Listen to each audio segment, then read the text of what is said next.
Hello and welcome to the Sherdog Radio Network preview for UFC 269, Oliveira versus Poirier. I'm your host, Ben Duffy of Sherdog.com. With me, as always, is Keith Schillen, executive producer of the Sherdog Radio Network. Keith, as soon as we picked up the call tonight, you led off with, hey, this is a dope card.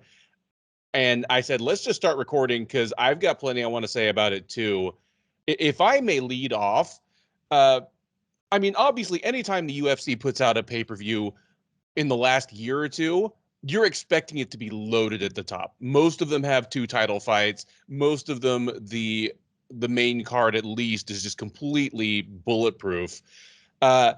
The thing I noticed in putting together my prep for this program is the greatness of this card on paper is at least partly to do with what it doesn't have compared to what it does have. What this card does not have, it does not have any loser leaves town matches. I mean, there are a few individual fights where one person might be in danger of their job, but there are no fights on this card between 2 people on losing streaks where, okay, whoever loses this one is probably gone. There are no debuting fighters from the Contender Series on this card. Obviously, people got to debut in the UFC, but unless you're Michael Chandler or Manel Kopp, it's usually a fight night. If you're just another dude or lady coming onto the roster, it's usually a fight night. This card has no debuting who type fighters. There's one borderline unranked heavyweight fight, and that's it. So my 3 indicators of poor card health, which, loser leaves town matches, too many debuting fighters from the Contender Series, and unranked heavyweight slop fest. This card does not have them. It's good from top to bottom. Yeah, dude, this card is so dope. It is wicked good. We're looking at it. We got 15 fights. I'm not complaining about getting 15 fights because about 14 of them I'm excited for. Yeah, you said what it doesn't have. You just had me thinking. If you're a fighter and you got assigned to this card, as I'm cheating looking over at Fight Finder to look at the lineup, you either are an elite fighter in the division or, a ranked fighter in the division, a rising prospect that has a lot of intrigue. I'm thinking about the Maverick Blanchfield fight, or you're just an all-out action fighter, like a fight like Randy Costa versus Tony Kelley. The only fight that doesn't fit those 3 categories is probably the first fight. And the only reason I think that fight got on the card is because 15 is a better number than 14. It just fits better. I completely agree. There's a 10 prelims here. It's a 5-fight main card and then 10 prelims. Of these 10 prelims, 4 of them could have been a fight night main event and nobody would have complained. I'm glad you said that because I'm looking at the prelims. Well, I'm looking at the entire card and I'm like, could this fight headline a fight night? And I'm like, well, obviously Oliveira Poirier, Muniz, Pena, Neal Ponzinibbio, Garbrandt, Cara France, O'Malley versus Paiva. So there's the main card. All 5 of those could. Yep. Emmett Ige, Cruz, Muniz, Tuivasa Sakai. Is that the cutoff? Would you say that's... No, because I think you go further down the card. I don't even know that Alex Perez versus Matt Schnell would have been the worst. That's at least a co-main fight night main event. Yeah. Yeah. You could just cut off the entire main card from this. Take the 10 fights, make Emmett versus Ige the headliner, and that's a pretty good fight night card. Oh yeah, we just lose the entire main card, and this is still. We've been talking about how great of an action, not the biggest names if we cut off the top 5 fights, but how action-packed it is and intriguing prospects and everything we said.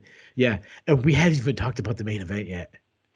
And you know what? We're gonna save obviously the main event talk for when we get to the main event. But let me just put this out there. It's a closely matched fight, Oliveira versus Poirier on the odds. I've seen lots of opinions back and forth. There's some people that think it's going to be an easy night for one guy versus the other, but we're talking about Charles Oliveira, who has 28 fights in the UFC, Dustin Poirier has 26 fights in the UFC, or 28 if you count his 2 in WEC. When was the last time either of those guys was in a bad fight? We lost your sound for just a sec there. Oh, I'm sorry. I put it on mute because I was answering something and I forgot to put it back on. I don't think Dustin Poirier's ever been in a bad fight in his entire life. You think about the fights that Dustin Poirier's been in, action fights that you wouldn't even consider. Like, what is his best action fight of all time? Like, what is his best fight of all time? Not his performance, but I mean just, oh my God, that's fight of the year type. Would Gaethje be the one? Gaethje, honestly, both of his fights with Alvarez were great for as long as they lasted. The Holloway fight, I mean, he won probably every round. That's my point. I figured someone would say Gaethje because you think of action, you would think of Gaethje. Well, whatever it was. And then you say you leave all those other ones out. Yeah. That's how insane of a career this guy has had. And then Charles Oliveira, I mean, you're talking about the greatest submission artist in the history of the UFC who suddenly has knockout power and he knocked out his last foe to win the title. And then I shouldn't say suddenly because he's been doing it for a while now. Yeah. I mean, even in his kind of wilderness years when he didn't seem to have a weight class he wanted to settle on and he lost some bad fights, even in defeat, he lost spectacularly. I mean, yeah, these are two guys who have gone out with their shield or on it for years and they're fighting each other now. I'm going to pull back the curtain if this is okay and tell me if it's not, seriously stop me because I don't want to ruin the year-end awards. But I want your opinion on this because I'm saying if Dustin Poirier beats Charles Oliveira, this is one of the easiest fighter of the year picks in history. I don't see how you can argue against it. If think about the year Dustin Poirier will have starting in, was it January when he fought Conor? I think it was January, right? Yep. Starting in January, you face the biggest name in the history of the sport, avenging your worst loss. You knock him out. You decide to not take the title fight and go with the money fight instead. You face Conor again. Now it's 1-1. You win the trilogy fight. Another TKO. And then you finally get the title shot. You've the only thing in your career that you're missing. And then you finish it by beating Charles Oliveira. How could you argue I can't. I'm hearing the names that people are throwing out there, and I'm baffled that there's even a debate. Like, to me, this is like Tom Brady 50 touchdown season. This is Barry Bonds 73 home run. Like, how is there a debate on who's the MVP? Like, how's there even a debate? If he wins, obviously Charles Oliveira can ruin this whole thing. But if he wins, how's there even a debate? I don't want to hear about this guy beat number 3 ranked guy, number 4 ranked guy. How do you beat the biggest name in the history of the sport and win the title in the same year? How do you top that? I mean, it would be a hell of a year. If he beats Oliveira, he probably will be my fighter of the year. I mean, I'll look at some of the other guys that maybe on paper accomplishments, not taking into account the kind of paydays that he got for beating McGregor, the kind of personal vindication he got for beating McGregor. Yeah. Sure. But like, if Dustin Poirier wins, like, he wouldn't trade his year for anybody else's. That's exactly my point that I made. I was debating a couple people recently in the Sherdog rankings, not the rankings, the award section, because we're preparing for the end of the year, and the way we do it, we kind of basically just vote and majority rules. And I'm trying to get ahead of the pack, trying to put this idea in these people's head. And I told them be prepared because if he wins, I'm going to be arguing hard. I think it just comes down to simply what you weigh. If you weigh, rankings, if you weigh, he beat the number 2 guy and he beat the number 3 guy versus he beat, as you said, to me, there's 2 reasons why you fight. You fight for money and you fight for titles, and Dustin Poirier would get it both in the same year. Yeah. Again, he's probably going to be my fighter of the year if he wins this. Not the place. We'll have those debates probably by the end of the year if he wins.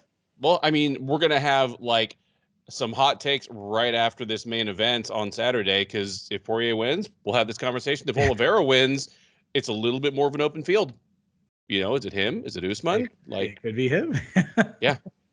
Anyway, we're skipping to the end of the movie here. Shall we kind of dig into these from the ground up? Because as you say, this is as close to a rock solid card as the UFC has put out all year.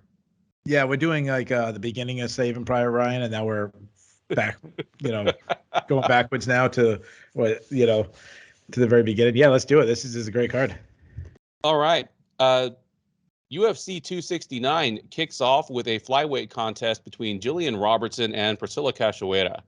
Robertson, the 26-year-old Canadian out of American Top Team, is 9-6 overall. She is 6-4 since joining the UFC out of the 26th season of The Ultimate Fighter.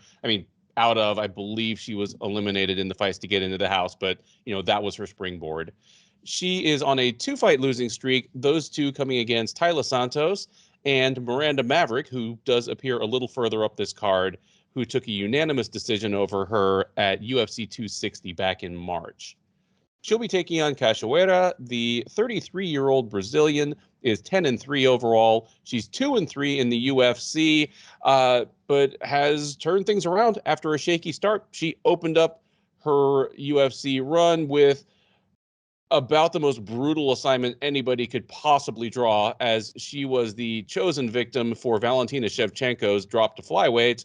That ended predictably in a mauling and a second-round submission. She then went on to lose 2 more against Molly McCann and Luana Carolina.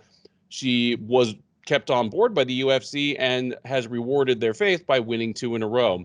She beat Shayna Dobson last February and then knocked out Gina Mazzani this May at UFC 262. Despite the opposite trajectories in which they've gone in recent fights, Robertson is a heavy favorite here, one of the biggest favorites on the card. She is minus 350 or so right now. Cachoeira around plus 290 or plus 300 as the substantial underdog. Keith, who do you like in this one and how? Yeah, so even though I kind of gave this fight a little bit of a jab, saying that, it just rounded up 15, competitively, I'm intrigued by it because of the avenues for victory for both fighters. I'll start with Gillian Robertson. Now, Robertson, I think you were wrong though. I think she actually was in the house for the Ultimate Fighter show. Okay. Ready for pervert alert. The only reason why I remember it is all the girls, they went out of the town, and Gillian Roberts was wearing a dress and she looked smoking hot, and I still remember that all these years later. That's what Tough is for. It's to let us get to know fighters. Hey, I'm if that's what you remember, then the show did its job. Yeah, and I know that there's a couple other listeners out there that probably remembered that too. So I've been really giving Gillian Robertson a pass on her striking for a while. I kind of always said, well, she's so young, as we done the show. Oh, she's 24, she's 25, she's 26 now. So that's still very young, but she's at the beginning of her prime years. So I'm going to be a little harder on her striking moving forward. I needed to see more out of her. Her striking is just bad. She's stiff on the feet. She's very hittable. She lacks head movement. She has no power in her boxing because she throws a lot of arm punches. She does throw a lot of kicks. And I've said this in the past, she really just used her striking as just distractions for her setup, for her entries. And a lot of times her entries, she used them really, really far away. She doesn't really disguise her entries well. The one thing I do like about her entries is when she gets in on a leg, she's very good at getting the opponent down because she cuts angles well, or she uses her leg to kind of step behind. She also is opportunistic, where she'll catch a kick and just bull rush her opponent to the canvas. She even will jump guard, or she tried a flying armbar against Santos to get the fight to the ground, which was not a great idea because she's not that good on her back. She's definitely a top side grappler where she has smothering top control. The best thing about Gillian Robertson's game that as I've been pretty tough on her so far, the one thing I like most is that she emphasizes position over submission And she has good back takes. She does have 6 submission wins, but she doesn't rush the submission. She's very patient. Like I pointed out before when we talked about Gillian Robertson, the perfect example is the Courtney Casey fight, where she, really worked Courtney Casey into the very end of the fight. That's when she found the submission. If you put her on bottom, she will toss up submissions from her back, but she really struggles to scramble to her feet. And though we talk about, her being a good grappler, she's a weak takedown defense. I mean, she's been taken down and out grappled her last 2 fights. Now move over to Cachoeira.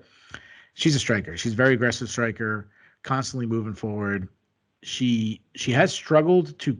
I don't know how intelligent she is, as a fight intelligent. I'm not talking about obviously. I don't know how good her spelling is or something, but cutting off the cage, she doesn't really do that. She more follows. She's also not very technical. She drops her hand. She's more of a brawler where she just wants to get in the pocket and load big shots. She almost will duck her head. I think it was Daniel Cormier pointed out one fight. She'll duck her head and just throw little Wanderlei Silva in her. I said last time, but she has good power. She connects. I mean, you go to the Shayna Dobson fight, put her out in one shot, but also technically, technical flaws in her defensive striking. Her chin is very high in the air, and she's a weak wrestler. She will look for takedowns, so I like that. She knows that she has to stay well rounded, but and I'd say she's a decent grappler, but her takedown defense is a little weak, and probably not the best example, but she was taken down and battered by Valentina Shevchenko, which fair enough. As far as prediction go, I'm going to go with Robertson. I just think she can use Cachoeira's aggression against her. If Cachoeira kind of pushes forward and throw these wild haymakers, that'll give Robertson the chance to duck under one, get a takedown, smother her.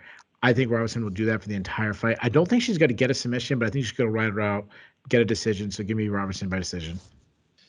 Awesome. I agree with basically your entire take there.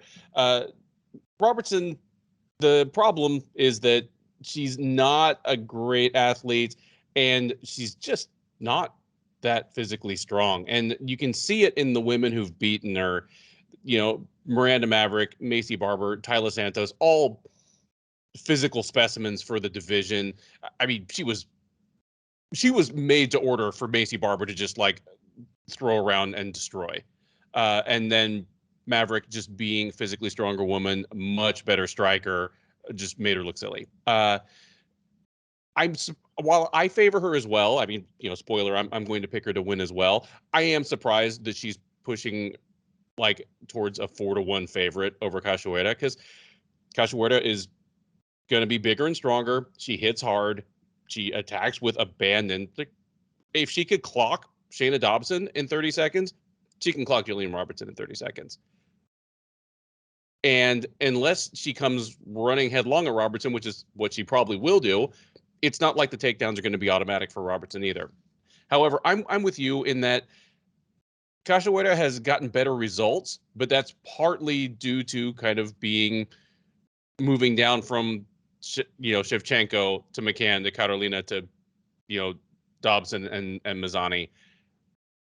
I do think Robertson is at least going to hold her own on the feet and not just get flustered and overwhelmed by Cachoeira's Wanderlei Silva act, and or be able to get takedowns in enough of these rounds to win the rounds, even if she doesn't get the submission. So give me Robertson by decision as well. All right, now that we have eaten our vegetables, it is time to move on to the rest of this card, which is basically pizza and ice cream. And right out of the gate, this fight is ice cream. Bantamweights, Randy Costa versus Tony Kelley. Costa, the native of Taunton, Massachusetts, go New England, is 6-2 overall. He is 2-2 in the UFC.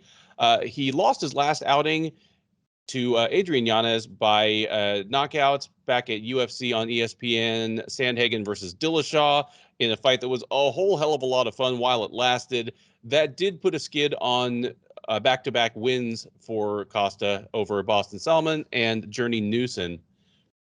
He'll be taking on Kelley, the 34-year-old Louisiana native, is 7-2 overall. He's 1-1 in the UFC.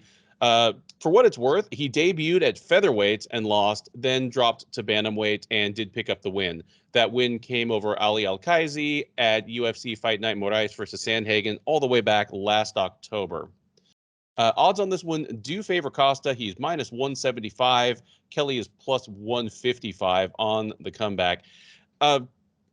This is going to be a whole, like I said about Costa versus Yanez, this fight is going to be a whole hell of a lot of fun while it lasts, because Randy Costa, as you might expect of a Joe Lozon disciple, is a first-round fighter. He is a wild man who is coming forward looking for the knockout from the bell. If he gets it, great. If he doesn't get it, he gets tired fast. Like, he has a miserable gas tank for 135, but it's not about the size of the gas tank. It's about how hard you're stepping on the pedal. You know what I mean? It's like a guy who's like trying to sprint a marathon. Like, he's dusting everybody for the first 100 meters, but then they catch up with him. I think that's going to be enough to get over the hump against Kelley here. I mean, Costa wants the first round knockout. He's coming out with, haymakers, kicks. I think he's going to catch Kelley, and I think he's probably going to knock him out. That's my in-depth, detailed X's and O's. Give me Randy Costa over Tony Kelley by knockout. And I think Kelley, it'll probably be the best win of Costa's UFC career to date. I mean, he was brought along, I think, too early. He went 4-0 on the local scene. All of his fights were in pretty short order. They were all over in like a minute. I think between being, a Joe Lozon disciple, I think he would have benefited from not getting signed to the UFC like less than 2 years after his pro debut. But hey, it is what it is, and he's going to get his seasoning under the bright lights now. He's going to lose some bad ones, but maybe we haven't seen a ceiling yet. I could see him adjusting his approach going forward, kind of like Lozon did as he became more of a veteran, and having some staying power here. Over to you, man. Yeah, so I'm glad you mentioned pizza and ice cream, and I think because we have such a big card, we can do our announcement, right? Oh yeah, absolutely. Yeah, so the new sponsors of this show, Papa John's and Haagen-Dazs. That's not true, but just throwing it out there. If anybody knows anybody from those fine establishments or any other ones, if they want to sponsor this show, reach out to Ben. Yeah, don't reach out to me, because if you reach out to me, I'm just gonna keep the money myself. Yeah, you talked about Randy Costa being rushed to the UFC. That's a really good point, because so here in New England, we're the biggest homers on the planet. Like, the MMA media in New England, the New England MMA media is, and I love these guys, but they're also the biggest homers in the world. Like, and it just, the culture of New England. Like, right now, somewhere in a bar in New England, there's some guy saying, like, Kevin Mallah, like, he should be in the Hall of Fame. Like, he started the dynasty. Like, this going on somewhere right now. And people, I don't know how many people you remember Kevin Mallah. There's probably Mike Heck will remember him, but everyone else, unless you're outside of New England. But like, there's somebody arguing how, Wes Welker is right up there with Larry Fitzgerald or something. It's just how it is. And Mac Jones is the best quarterback in the league. But even the MMA media in New England was questioning Randy Costa's addition to the UFC when he was brought up. And that just doesn't happen around here. But he's always had the talent, and then going down to a team like Sanford MMA just obviously is going to blossom even better, going with those killers. He's a really good striker. He can fight out of both stances, really long arms, good vision, good accuracy. I said last time when we were breaking down his film, he reminds me a lot of Chuck Liddell in the sense that he lands in weird angles that people don't see coming. I mean, he was doing it to Adrian Yanez. Yanez is obviously a much more technically sound striker, and Costa was putting on him very early. He's got huge power. He mixes punches and kicks well. I love that he throws leg feints, like he sets up his kicks without just throwing them. Hard leg kicks. Obviously, he hit that perfectly timed high kick against Journey Newsom. I described it as a Robert Whittaker type kick where he's slipping like he's throwing going to slip a punch, and he throws a kick over the top, which I love. Some of the negatives about Randy Costa is he doesn't really like pressure. He likes to be just working from a boxing range. Brandon Davis had success in their fight with pressure. Adrian Yanez, when he started turning up the pressure, he turned around that fight. And you mentioned he gassed out. He gassed out in the Adrian Yanez fight. And I think Adrian Yanez is a more skilled, more polished fighter at this point. I don't know what their end. I'm a little high on Yanez, but I don't know what the end will be. But right now he's a little more advanced. Good takedown defense, but he's a weak offensive wrestler. He only really looks for wrestling when he's tired. Now move over to Tony Kelley. It's hard to really get a grasp on this guy. He's only fought 3 times in 5 years. He's been so inactive, but he's a big guy for the weight class. He's long and lengthy, on the feet. He's very aggressive. He's a brawler. He's a very exciting fighter. He fights behind a high guard. He likes slicing elbows inside. He'll catch a kick to get a takedown, and he's got tons of heart. I should have said this earlier. His fight against Kevin Aguilar to get into the UFC was an absolute incredible fight. His fight against Kai Kamaka in the UFC was fight of the night. But he looks for takedowns. He isn't a strong wrestler. He's a bit of a weak grappler, and he doesn't really set up his takedowns well. And he will lose positions trying to go for things that's not there. So as far as prediction goes, this is, I'll be honest, this is one of them. You got 15 fights. It's hard to really spread out all your time study evenly. This one of the fights I didn't do as much tape study as I wanted to. I'm leaning with my local guy. Taunton's not very far from where I live. I'm taking Costa. I think he's a much better striker. I think he's going to piece up Kelley when Kelley's moving forward. I think Kelley's going to walk into some power shots from Costa. I think he's going to go high, go low on him all day until he finally lands a kill shot. And I think Costa's going to do it in the very first round. So give me Costa by first round knockout. All right, there you have it. 2 picks for the ice cream course to be a short one at UFC 269. Next up on the UFC 269 prelims is a featherweight matchup between Ryan Hall and Darrick Minner. Hall, the 36-year-old Virginia native, is 8-2 in his mixed martial arts career. He is 4-1 since joining the UFC out of the 22nd season of The Ultimate Fighter. Those 4 wins represented a scorching start to his UFC run, marred only by the fact that he fought really sporadically, but the fun all did come to an end back in July at UFC 264 when Ilia Topuria punched him out in the first round. He will be taking on Minner, the 31-year-old Glory MMA and fitness product, is 26-12 over a well-traveled career. He is 2-2 in the UFC. He made, I believe, a short notice debut against Grant Dawson, got run over, came back from that with back-to-back wins over TJ Laramie and Charles Rosa, but the fun for him also came to an end, and that was at UFC on ESPN, Sandhagen versus Dillashaw, when he ran into Darren effing Elkins. Hall, pretty strong favorite here, -200. Minner's out there around +170 or so as the underdog. And I'll say that, okay, I think we've seen Ryan Hall's ceiling. You know, it was amazing. It's great that they call him the Wizard because it is kind of magical that he was able to make such a limited game work on UFC level fighters for as long as he did. I mean, you know what he's going to do. He's going to come out. He's going to throw a really slow hook kick. If it doesn't land, he's probably just going to flop to his back and see if he can get you to jump into his guard, rinse and repeat. He'll slide in for a leg lock. Just, it's amazing that he made it work. And it's kind of funny just because he has such a self-effacing personality where he's like, I don't blame you for booing. I wouldn't watch my fights either. I mean, how can you not love that?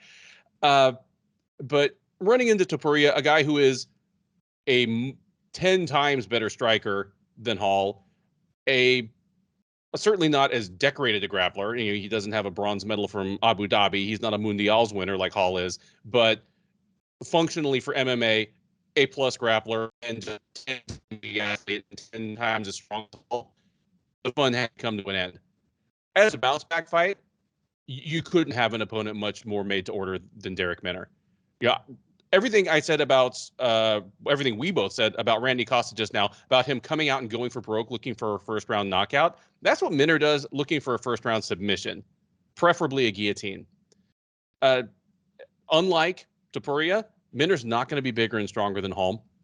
and his own best route to victory plays right into Hall's wheelhouse. I mean, you think this man's going to come out, like, land 2 wild overhands and then jump a guillotine on Ryan Hall? If that's your route to victory, that's not going to be smooth sailing for you. And as much as Minner is a submission machine, I mean, you look at his record, that's probably right beneath either my head or Keith's right now. Like 80% of his wins are by submission. Most of those are by guillotine. But he also has a lot of losses by submission because he is a go-for-broke guy on the ground. And if the fight goes past the first round, kind of like Randy Costa, he's usually the more tired man. This all spells bad things against Ryan Hall. I expect that Hall's going to get a submission here. I'm going to say it comes a little later. You know, Hall maybe won't want to play Minner's game in the first round because why give the guy his one little opportunity to beat you? So I'm thinking Hall gets it to the ground in the second round against a more tired Minner and gives us something sassy for the highlight reel. Probably a leg lock. He's one of the few guys left in MMA that when he's going for a leg lock on the ground, I'm like, oh, just stop it. So yeah, Ryan Hall, second round submission. Yeah, so Ryan Hall is 36 years old. So you can't like that. And he looked really bad in his last fight against Topuria. Now, Minner isn't Topuria. I think I speak for both of us. We both like Topuria a lot. But what I want to point about him is his age and looking bad is I doubt that he's making improvements from fight to fight at this point of his career. So I feel like we've kind of have you said he hit the ceiling. I think we also have a strong grasp of what he is at this point. He's a southpaw on the feet. He's southpaw. He keeps his hands really low. His hands are kind of slow. He throws one strike at a time when it comes to his boxing. But he's very intelligent. Like he's intelligent with his striking. The thing that jumped out at me on his film in the past that I want to point out again here is he uses movement really well. Like you see him circling so much, and he uses movement because he tries to get you to chase him and to overextend to land a shot so he can just kind of go underneath you. He'll also throw a lot of kicks. He has that Holly Holm push kick. He does it not to get range, not to hurt you, but just simply to get you to like grab his leg and start a scramble. He'll also just Imanari roll. And even if you hit him and you catch him, he'll fall down on purpose, even when you didn't hurt him, because he wants you to think you hurt him to jump in. He actually did it against Darren Elkins really good. He tricked Darren Elkins into grappling with him when Darren Elkins thinking he knocked him out. He'll also throw like these wild things, spinning wheel kicks, spinning back fists, because one, it hurts, but worse is if he misses, he just like takes his momentum to the ground, trying to get you to like jump on him. But as you mentioned, his nickname is perfect. He is an absolute wizard on the ground. He's not a strong wrestler, but he's got to find a way to get it down. I love that you mentioned leg locks. That is an absolute specialty of him. We've said this before. Like very few fighters should be going for ankle locks. Well, Ryan Hall is one of them that should.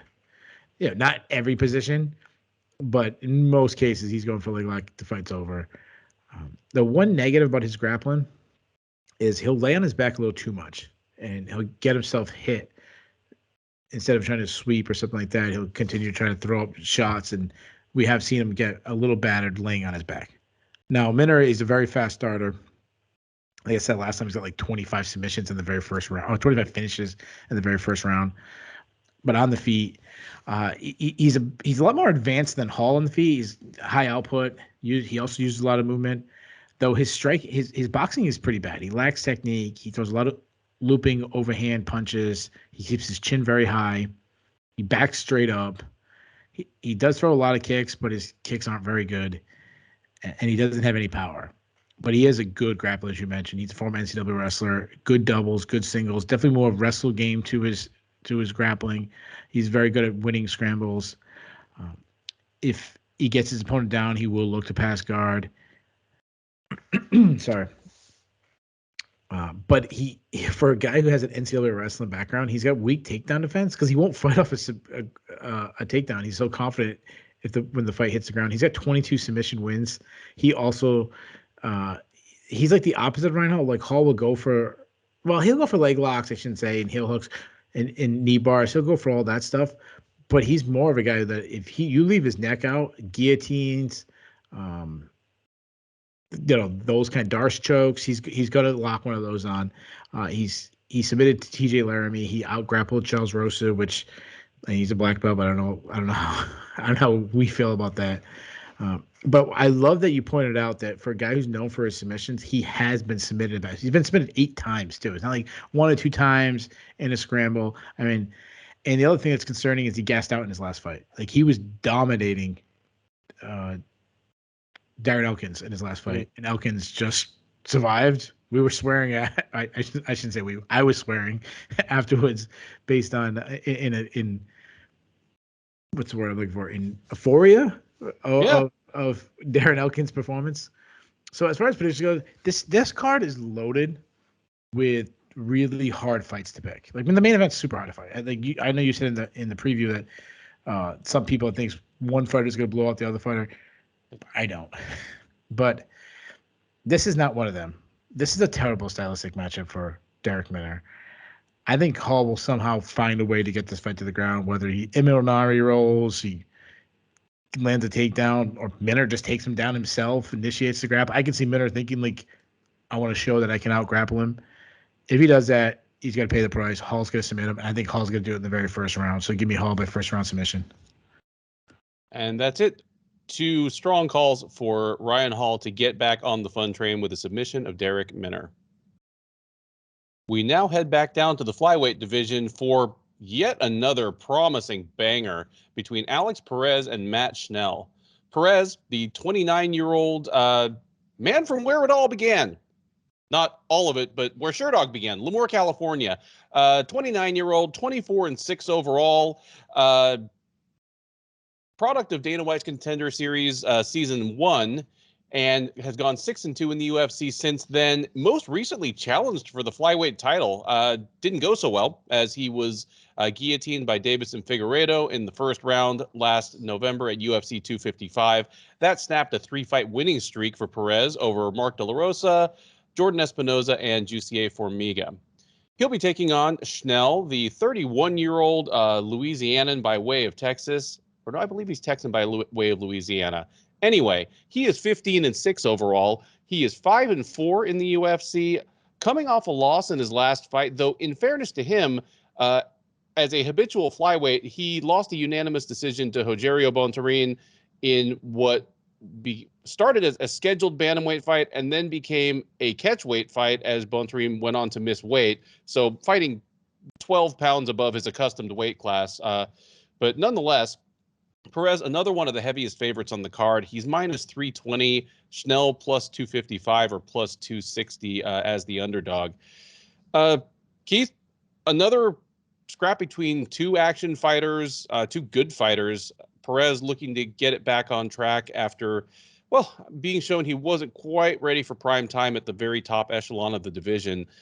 Who gets it done on Saturday and how?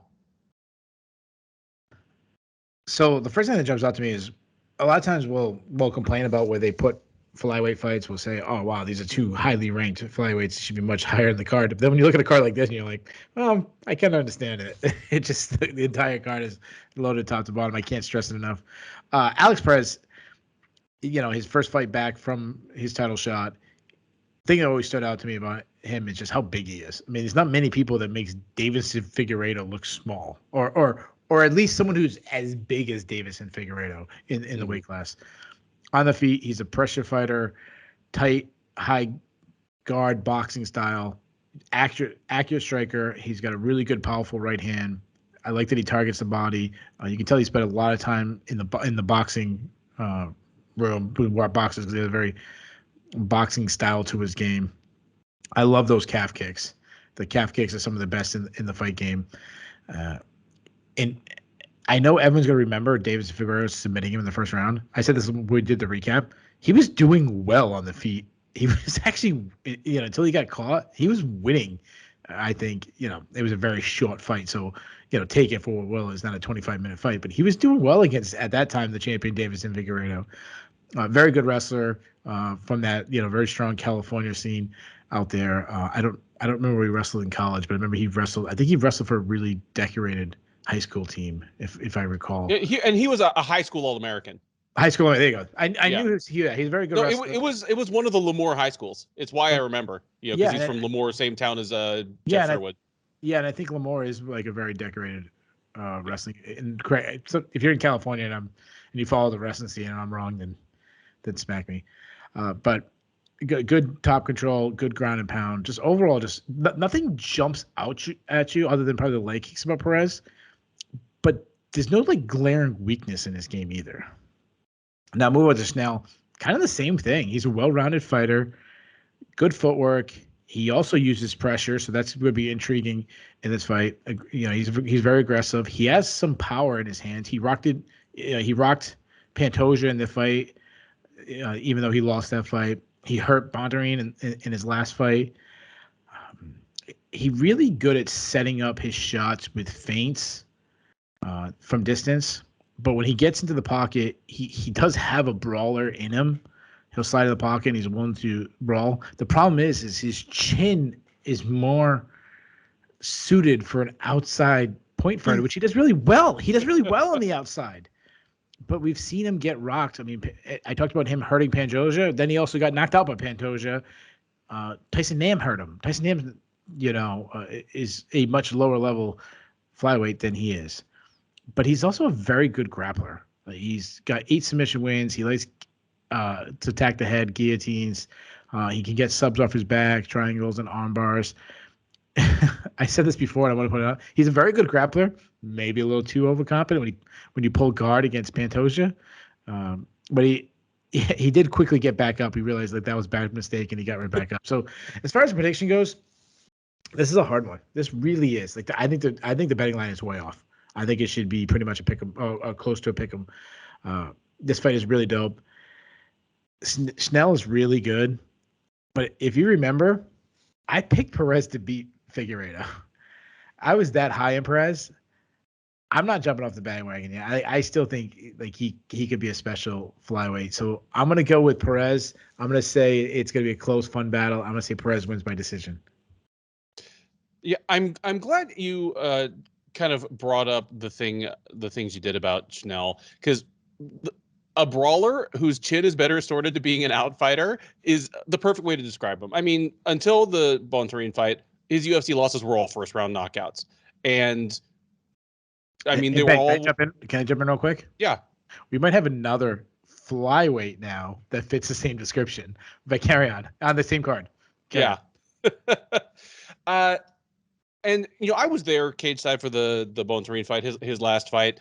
The problem for me was not that Bontarine won, because he's a pretty good fighter, and it's not even that he blew weight and was even big for bantamweight, which is what we're fighting, because he's not that big. I guarantee you Perez walks around heavier than Rogerio Bontarine does. It's that Schnell just didn't look great. That was the first fight where it's not, well, okay, he lost his head, got into a big brawl, and just got clipped. Just he looked kind of listless.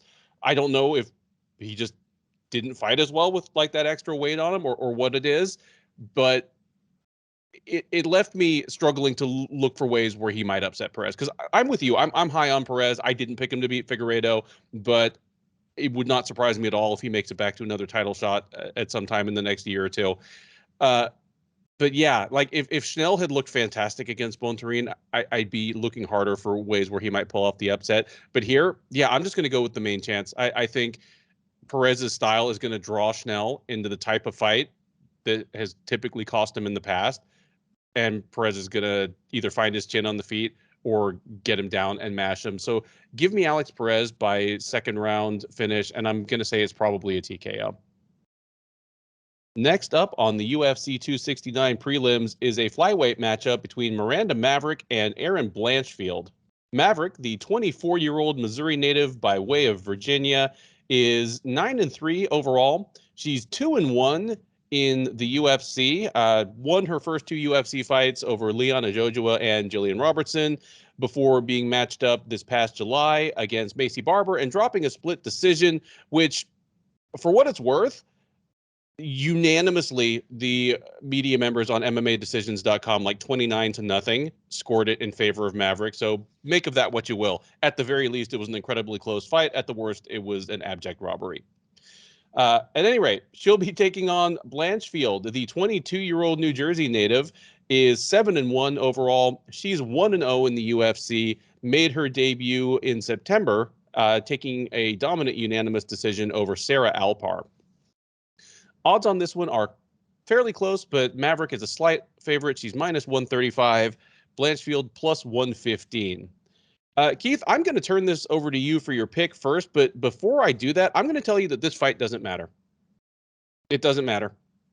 And I'm not saying it doesn't matter because these women are not good fighters. You and I both think they're outstanding fighters, and probably the two best prospects in their age cohort in this division and possibly any of the women's divisions. I'm going to tell you that that's almost the reason this fight doesn't matter. At age 24 and 22 respectively, this fight, 5 years from now, they'll be fighting for a title, and it'll be like us thinking about the first Dustin Poirier versus Max Holloway fight, or Max Holloway versus Conor McGregor, where, when Poirier and Holloway prepared to fight, did anybody really look back at their first fight for a clue as to how this fight was going to go? Or if, Holloway and McGregor had ever, actually collided for a title when it looked likely, were they going to look back on, spraying the knee McGregor wrestling Holloway? No. So I'm being facetious, of course. This fight matters. It's a huge, showcase for, again, two of the most exciting prospects in the division. But whichever woman loses this fight, their prospect status does not take that much of a hit. And I strongly suspect that if they pan out like you and I think they will, these two are going to meet again for much higher stakes. Yeah, absolutely. I was there for the McGregor Holloway first. Oh, I almost said first fight. The only fight they fought each other, and I can tell you, nobody in attendance give a crap about Max Holloway. Most people didn't. The hardcores, I knew who he was, but the majority of people didn't know who he was. I hate this matchup. Stylistically, is it a fun fight? Absolutely, but I think you hit the nail right on the head. If this was boxing, these two females wouldn't fight each other for another 10 years. Before they'd be in their 30s before they fought each other. They both had 40 wins, and 35 knockouts or something. If they, I like that you pointed out the Macy Barber fight that most people believe, everybody believes Maverick won. That said, it was still a close fight. Mm-hmm. I just want to point that out there because, a lot of people say robbery, and I understand that when you have, would you say 29 people in MMA decisions? Yeah, everybody. Yeah, literally every single person. I'm okay with that. That's a rivalry. I mean, that's a robbery. But it was still close. I just want to point that out there. It wasn't horrendous. Erin Blanchfield, and I promised I would say this every single time she fights, so I'm going to keep my streak going. Erin Blanchfield should be undefeated. Erin Blanchfield beat Tracy Cortez. I challenge everyone to watch that fight. Erin Blanchfield won that fight. Anyways, so now let's move on to the actual fighters. So that's a shame because that's Cortez's best win. Yeah, but it was close. But yeah. Anyways, Tracy Cortez is a good fighter, but so Miranda Maverick, you mentioned they're 24 and I think the other one's 22. Maverick, she's so physically imposing. I mean, you look at her, I mean, she's not even big muscles. She's just shredded. She could be on a muscle magazine. She's southpaw. She's a Muay Thai specialist. She's got good footwork. She does really good at dart in and out of range with speed, good volume. She attacks with hard combinations. She does well to keep her space by using her distance by using a karate style push kick, similar to what Holly Holm uses. But she's really good in all range. She gets in close. She looks for elbows. When she busted up Joshua with a clean elbow. Clinch is a strength for her. She just can. That's where she can use her muscle and her brute strength and just batter fighters. She's a good wrestler. Good timing on her entries. Good top control. I like that she we pointed this out last time. She'll look for one limb and hold it down, similar to the Dagestanis. Goes for the Dagestani handcuff. Brutal ground and pound. Good back takes. Has 4 submission wins. Some of the negatives though, she does chase a submission that isn't there. And I think the biggest issue of her game is her defensive wrestling. I mean, I like that she won late grappling against Gillian Robertson, but she was taken down in that fight. And she also faded against Macy Barber. She lost the third round to Macy Barber, which is why she lost the fight. Now, most of us agree you win the first two, it shouldn't matter. But now, Erin Blanchfield, she's only 22.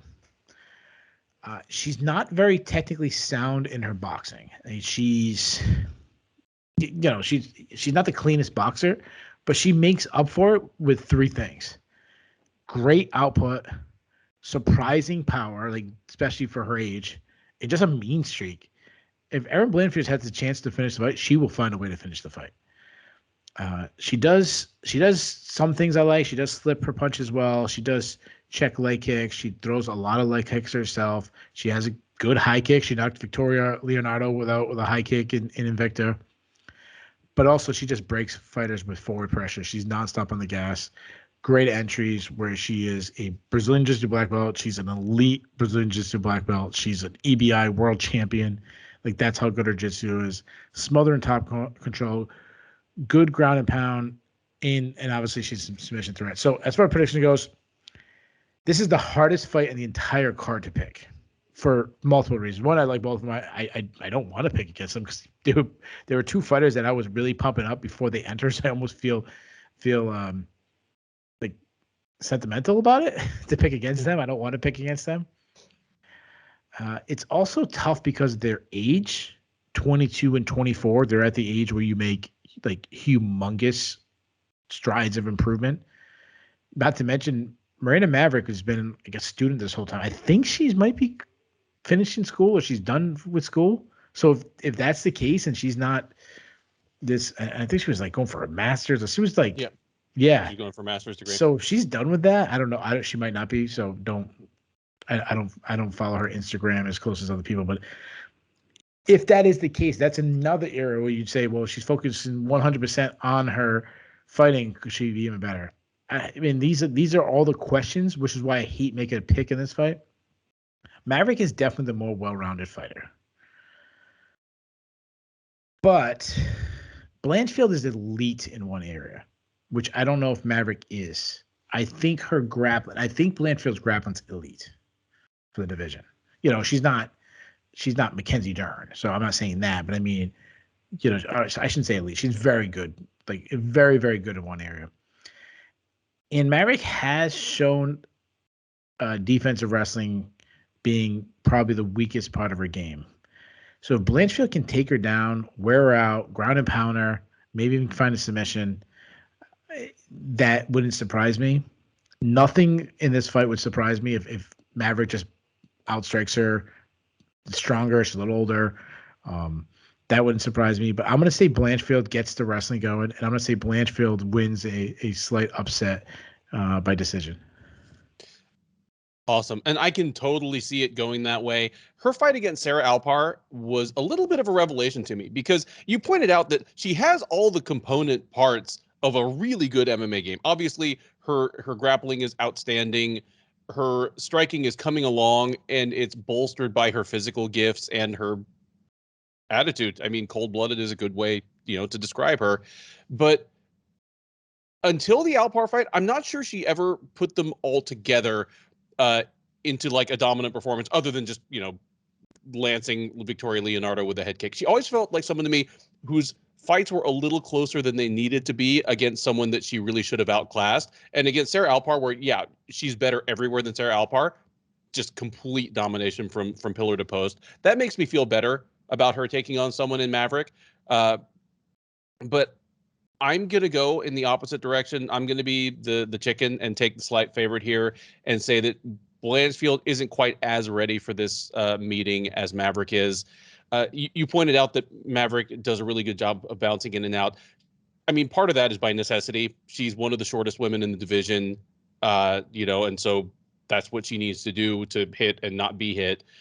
I'm thinking she's going to be able to use that to I think she's definitely going to outstrike Blanchfield on the feet, and I think it's going to be a little more frustrating than expected for Blanchfield to try to get it to the ground if she wants it there. And once it gets there, obviously she's got all the credentials in the world. And in the time she's been on the ground in her UFC or in her MMA career, she's looked great. But Maverick is no dummy there either. So I'm going to say Maverick does come through here. Give me Miranda Maverick by decision. After 5 fights to kick off the UFC 269 card featuring not a single fight over 145 pounds, we do finally move up to some of the bigger guys. It is a middleweight match between Andre Muniz and Eryk Anders. Muniz, the 31-year-old Brazilian, is 21-4 overall. He's a perfect 3-0 since joining the UFC out of back-to-back appearances on the 3rd season of Dana White's Contender Series and the 1st season of Dana White's Contender Series Brazil. And that sounds really exciting and exotic until you realize that they were shot in the same building. That 1st season of Dana White's Contender Series Brazil, shot at the UFC Apex. Anyway, his most recent fight was an eye-opener. We've already talked about the only man to submit BJ Penn in MMA competition. Well, Andre Muniz is the only man to submit Ronaldo Jacare Souza in MMA competition, and if anything, was even more eye-opening as he torqued Jacare's arm for a first-round technical submission via armbar. Before that, he defeated Bartosz Fabinski and Antonio Arroyo. He'll be taking on Anders, who you may or may not have heard played college football. 34-year-old out of Alabama is 14-5 with 1 no contest overall. He's 6-5 with 1 no contest in the UFC. Coming off a bit of a strange run, he had back-to-back fights with Darren Stewart. The first one ended via no contest when he landed an illegal knee. They decided to run it back at light heavyweight for whatever reason, and he won a more straightforward unanimous decision. He is now back down at middleweight and looking to get it done against Muniz. The odds makers do not favor him to do so. He is plus 115. The Brazilian is minus 135. Keith, how do you like this fight, and how do you think it goes? Yeah. What school did Eryk Anders play for? Auburn. Oh, was it? No, it was Alabama. Oh, okay. I was like, then I said second guess. I'm like, oh wait, it's Alabama, right? Because I was gonna fill out the joke with like, oh, I haven't heard that school. Yeah. So Eryk Anders, he's so, I don't know, he's so inconsistent. Like I never know what you got to get with him. Like one fight, he like just even the Darren Stewart fights. He looks great in the first fight. The second fight, he wins, and he still looks like kind of blah. And that's just like that's his career in a nutshell. One fight he looks great, the next fight he looks terrible. Skill wise, he's southpaw. He's aggressive on his feet, good power. I think his power is a little overrated, though. I think the commentary team like to exaggerate a little bit. He looks like he should hit really hard. Yeah, I mean, he was a linebacker that got a sack in the national championship game or fumble or something like that. He played for Alabama. Like I don't want to fight a linebacker from Alabama. Like I'm assuming the starting linebacker for Alabama can hit harder than 95% of men. Yes. Yeah.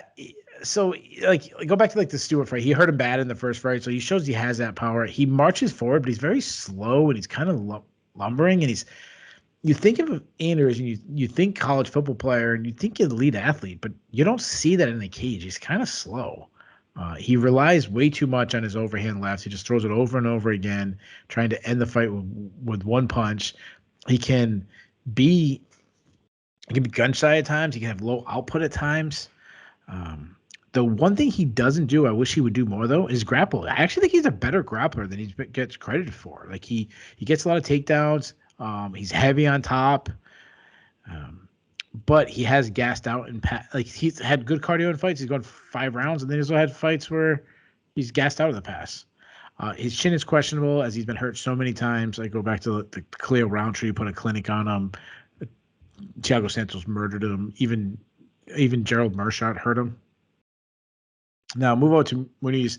Muniz is the guy that I wasn't as high on him as he's shown. Like him coming into the UFC, like I didn't expect him to have this much success. I'm gonna say something that might be controversial. He might be a better athlete than Anders is. Like, no, I don't. I don't think he could hit the football sled or run a 40 faster than Eryk Anders, but his movement in the cage is just better. He's a little quicker. As far as his striking, he's not a very technical boxer. He lacks head movement. He tends to cover up and just pillar, which I don't like. But he throws a lot of kicks. He uses his striking well to close distance and to distract for his takedowns. He's got good entries. He's got fast entries. He can get body lock takedowns. He can get just shoot through your hips takedowns. He's willing to just clinch up against the fence, drop down on your legs, and just pull his opponent out. And he's a very good grappler. I mean, outstanding top control. He's a Brazilian Jiu-Jitsu black belt. He's got subs from both on top and on bottom. He's got subs in scrambles. He's got subs standing up on the feet, like just grabbing a guillotine while he's on his feet. So I like that. Obviously, he's got 14 submissions, and you said it best. His 14th one is going to be as impressive of a submission you'll find in MMA, even at Cachoeira's, 1 foot out the door, ending his career. You break Cachoeira's arm, that's still extremely impressive. So as far as prediction goes, I think Muniz has proved me wrong. I still don't put him in that contender, and I know we're ranking him in the Sherdog rankings. I still don't view him as a contender yet, but I simply don't trust Anders. I think Muniz is going to find a way to get the fight to the ground. I think he's going to have a little more trouble submitting Anders as people think he will when he gets to the ground. But if he can break Cachoeira's arm, he should be able to break. He should break Eryk Anders' arm like Eryk Anders broke through the Miami offensive line. I have no idea who they played in the national. Tim Tebow, I don't know who they played. But give me Muniz by second round submission. Right now, there's somewhere like super hardcore NCAA football fan who listens to this and just he's never going to listen to our broadcast again because of me not knowing enough about college football. I like what you pointed out about their respective athleticism. I think if you threw both these guys in the NFL Combine where they're doing like the little shuttle drill and the standing broad jump, I think they might do comparably. You made the only point that I really wanted to get across, which is how inconsistent Anders is. Like, if you could guarantee me we're getting good Anders this time, I'm taking Anders at plus 115 all day long. Because good Anders is hard to take down. And good Anders, yeah, he's kind of slow and deliberate, but it keeps him from gassing out as badly as Muniz has in some of his fights. So I have Anders all day if it's good Anders, where, Muniz is like backing off from Anders, like huge overhands. He's doesn't get the fight to the ground as often or as easily as he wants. He gets tired first, and Anders wins a ho-hum decision. Unfortunately, I have no faith that we're getting good Anders. And bad Anders, maybe he gets tired first. Maybe he overswings and gives Muniz an easy takedown, and that's the whole first round gone. Even if he survives, he's lost the first round. So yeah, I'm with you. I'm going to say Muniz wins at least 2 out of 3 rounds, maybe all 3 in. Not a fight of the night candidate, but another clear step up for, a surprising Brazilian up-and-comer. Next up, we stay in the middleweight division, and it is Jordan Wright versus Bruno Silva.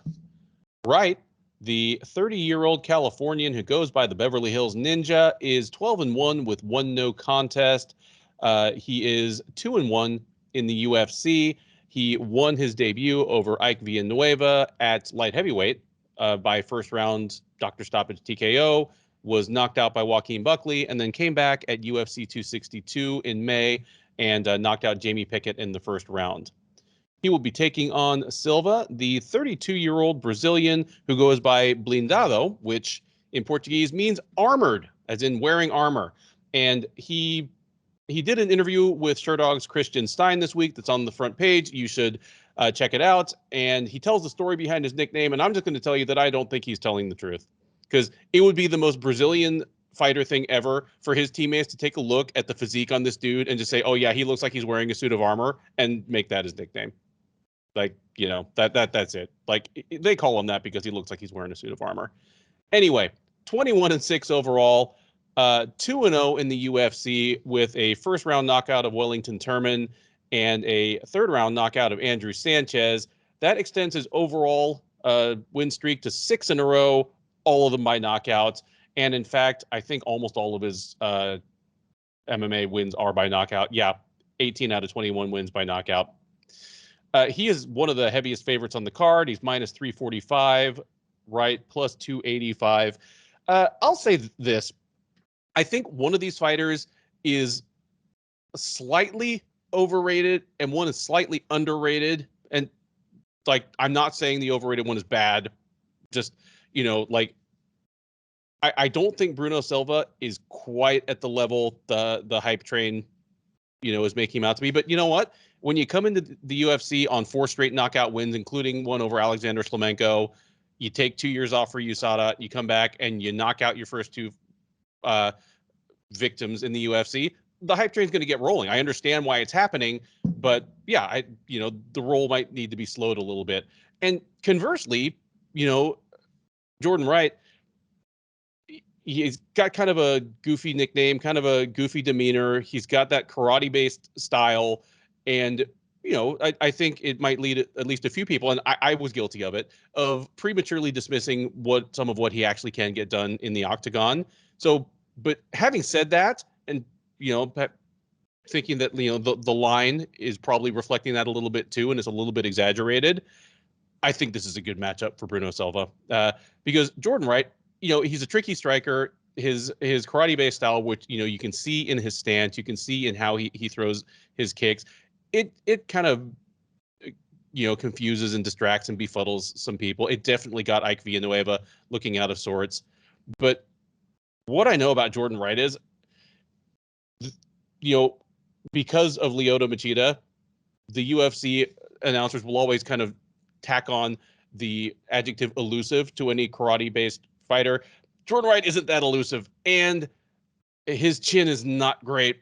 So, I mean, he's kind of like, end of career Machida instead of prime Machida, where, okay, yeah, people are catching him and the chin's not there anymore. His no contest on the Contender Series was him getting starched by Anthony Hernandez and Hernandez popping for weed. So unless you think like weed helped Anthony Hernandez get that knockout, and then Joaquin Buckley also starched him. If those guys can do that, Bruno Silva, I'm thinking he's going to as well. I don't think he's going to be befuddled by Wright's, striking style. Silva is an extremely experienced striker who, he's a Muay Thai guy himself, but he's faced all types on his way up. He spent a lot of time fighting in Russia, in M1, tons of karate and, basically wushu influenced strikers over there. He beat the crap out of Alexander Shlemenko. Like, nothing Jordan Wright has is going to confuse Bruno Silva. Give me Bruno Silva by first round knockout, and the hype train will keep ratcheting up. Yeah, Bruno Silva, he does have a lot of hype. It's funny because I've got some hate by the Bruno Silva fans. He has a lot of strong fan base. Is people did not like when I said I wasn't sold on him yet, and then you just did the same thing. So I've picked him twice in both his UFC fights to win by knockout. I think I picked first round knockout in both fights, but saying that I'm not ready to crown the next champion was that's all they had needed to hear, not my actual prediction. You can't please everybody. Yeah. So let me break down Silva's skills. So I think you really did a great job, like breaking down both their games. Like, there's nothing you said that I disagree with. He can fight out of both stances. He's got power in both hands. He's got crushing power in both hands. He's like a middleweight Francis Ngannou. What I mean by that is he doesn't even have to land clean. You can catch a grazing shot with this guy, and he's going to put you out. He's very he fights in blitzes. He'll take like long periods of time off, and when he comes in, like, he's bringing a whole arsenal to his game. He's bringing the entire cavalry when he crashes in, throwing big looping shots. They're all wild. He's open to counters because he winds up and he throws from his hips. But if he lands, he's got to put you out. He throws in flying knees. He's exciting like that. Strong plum clinch. You talked about Alexander Slemenko, which is still a pretty, it's not prime Bellator Alexander Slemenko, but still a pretty good, you know, fight before you get in the UFC. And he batted Slemenko in the clinch. Like that's where he beat him up with little short, the Houston Alexander type uppercuts and short hooks on the outside. And right away, about 50% of our listeners said who. The one, and this is why I'm not sold on him yet. The one negative, and when I'm saying sold, I'm talking about top 5 middleweight. That's what I'm talking about. I'm not saying like he's not very good. Is Wellington Turman and Andrew Sanchez both had success taking him down, holding him down, winning big portions of the fight. I mean, like, the Sanchez fight, like Sanchez looked like he was about to win before Bruno caught him. He also struggled to get up. Like he eventually he got these big explosion to get up, but it was after long periods of time of struggling to get up. Now Jordan Wright, he's big for the weight class. That's good. As you mentioned, he has a karate background, and it's funny. I love that you talked about like fans kind of hating on the guy because of his nickname and stuff, but he's got a very exciting style. He's a fun fighter. He'll throw out some spinning attacks, but I love that you pointed out just because you have this karate style doesn't mean you're a great athlete.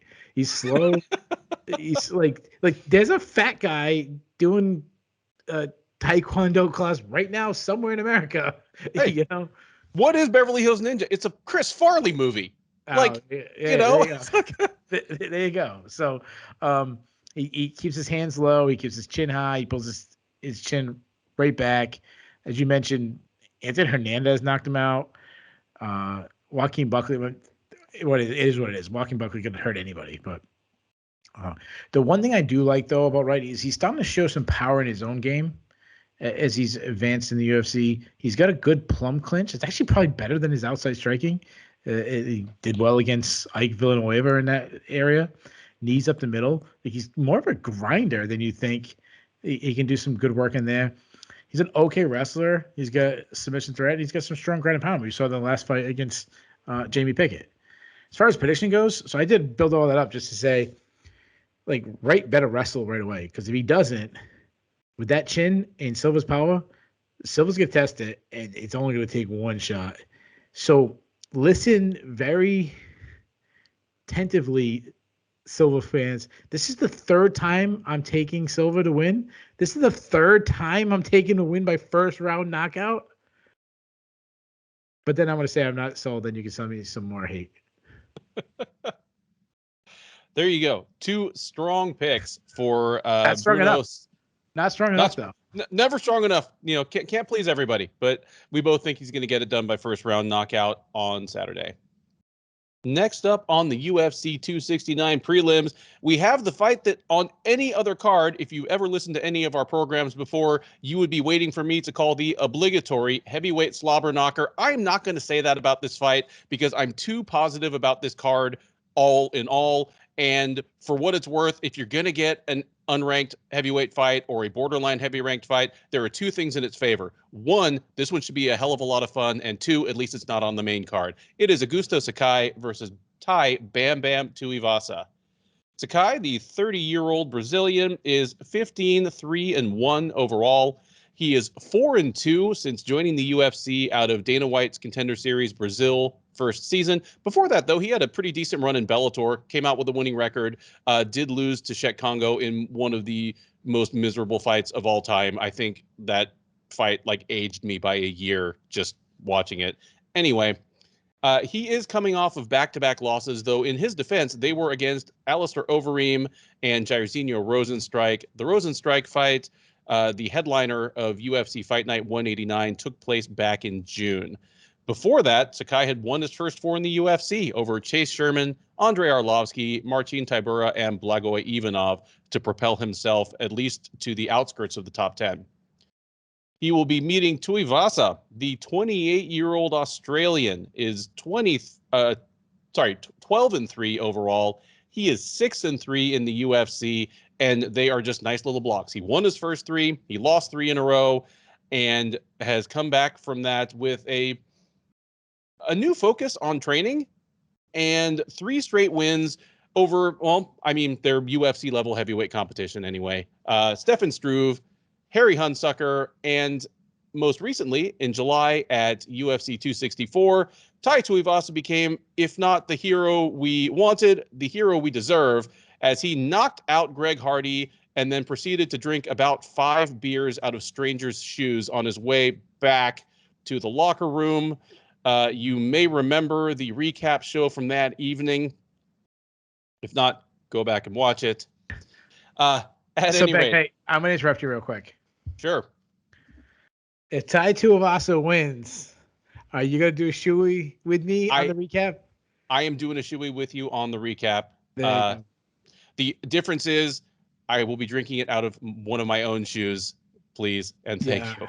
I did drink it out of one of my own shoes too, but if it happens, so it's disgusting. So let's all root for Sakai to win. Well, the odds makers have bad news for you because this one is a dead pick 'em. Both men out there at -110 as perfect equals.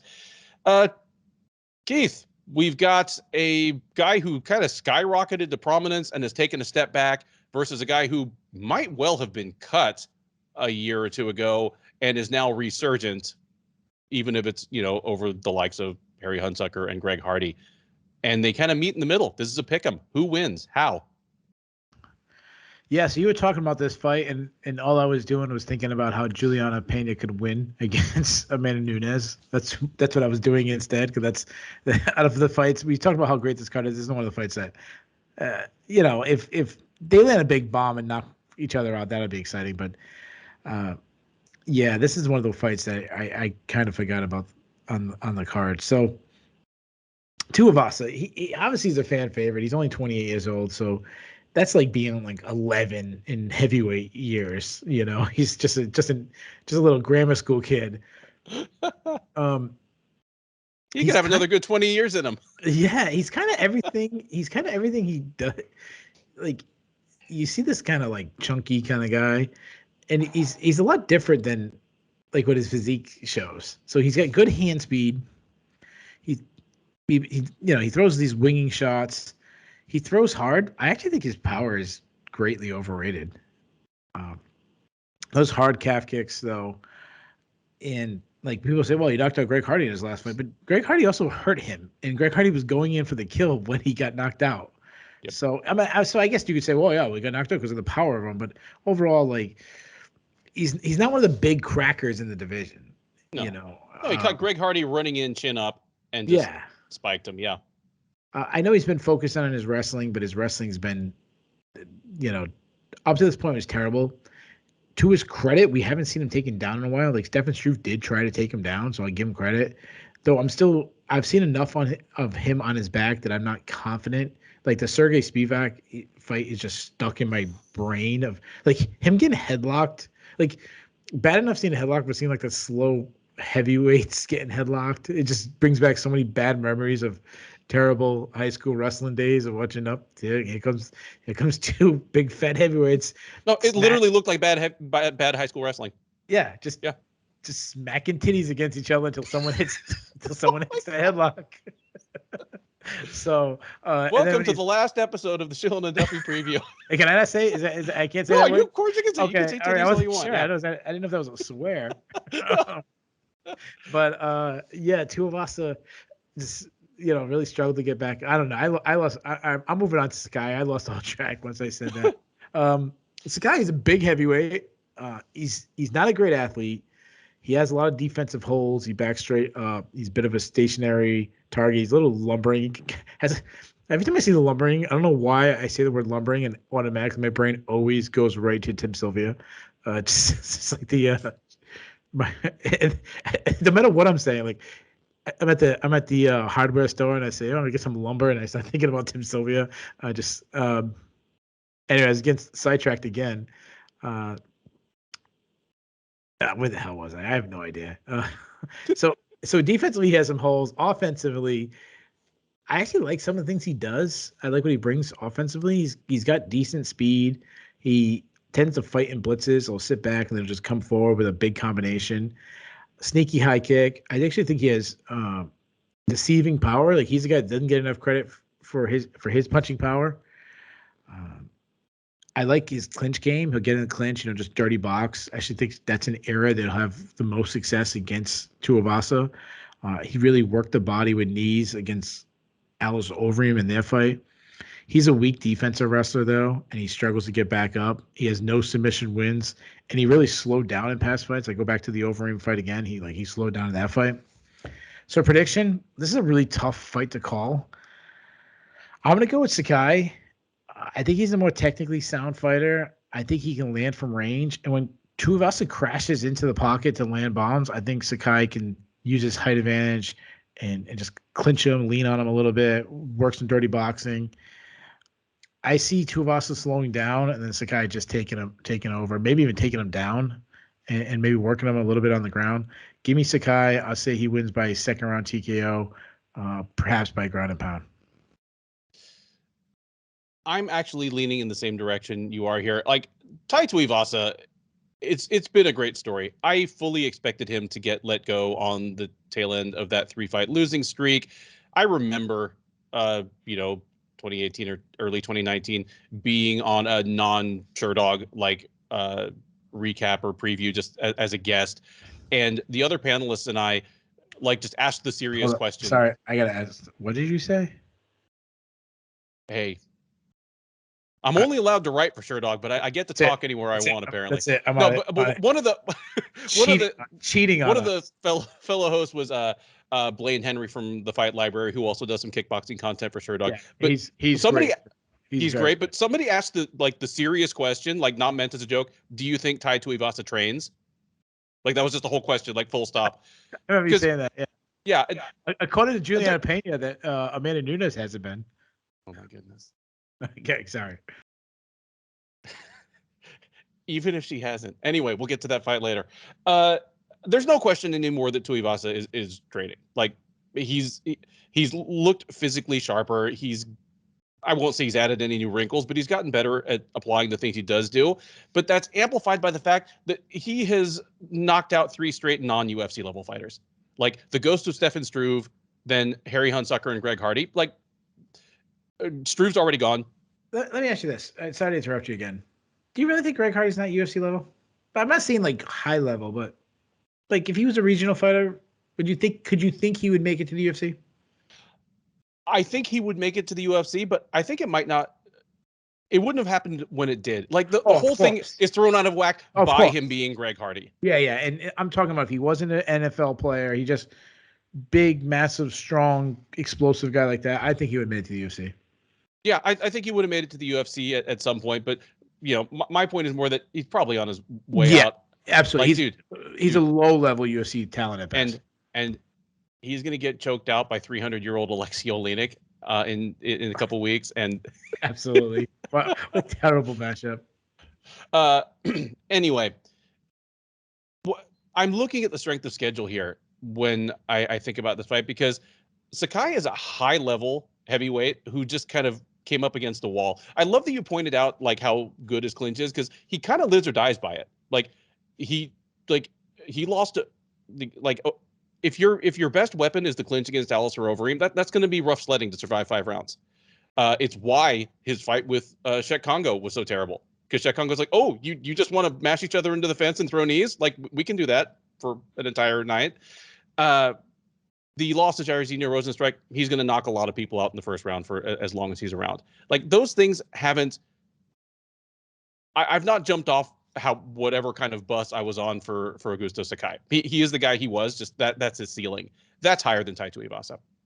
I agree with you even in the specifics of how this probably plays out. Tuivasa I think he'll have some success hitting Sakai with his underrated leg kicks. I think he'll have some success, at least early on, backing Sakai up with his overhands, because everybody overrates his one-shot power, including his opponents. When he comes swinging, they tend to react. But Sakai will figure it out, and I think he's going to pretty well outclass Tuivasa on the feet from there on out. Give me Augusto Sakai by a pretty one-sided decision.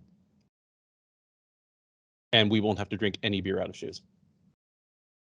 Second from the top of the UFC 269 prelims is a bantamweight matchup between Pedro Munhoz and Dominick Cruz.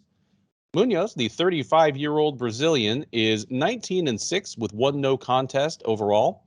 He is 9-6 with one no contest in the UFC. He lost his most recent outing at UFC 265, a unanimous decision to the resurgent Jose Aldo. He has, in fact, lost 3 of his last 4, but as Munhoz would point out to you, as when he steps into the cage against Cruz this weekend, it will be his 5th fight with a former champion in his last 6. He has fought Cody Garbrandt, Aljamain Sterling, Frankie Edgar, Jimmy Rivera, Jose Aldo, and now Cruz. It is an absolute murderer's row. He obviously taking on Cruz, the 36-year-old Arizonan now fighting out of San Diego, is 23-3 overall. He is 6-2 in the UFC, but if you add in his WEC run with that, which you absolutely should because his division was absorbed wholesale, he is 13-3 between the two promotions. He is, of course, the former WEC bantamweight champion, the former UFC bantamweight champion, and still very much in the discussion, if not leading the discussion, for the greatest ever to do it in that division. Odds on this one, very close, but Munhoz just the slightest of favorites. He's minus 115, Cruz minus 105, so you can't quite get him at even money yet. Man, I actually like this fight, even though it's a guy in Pedro Munhoz who, man, can this guy not get a break? I like this fight a lot.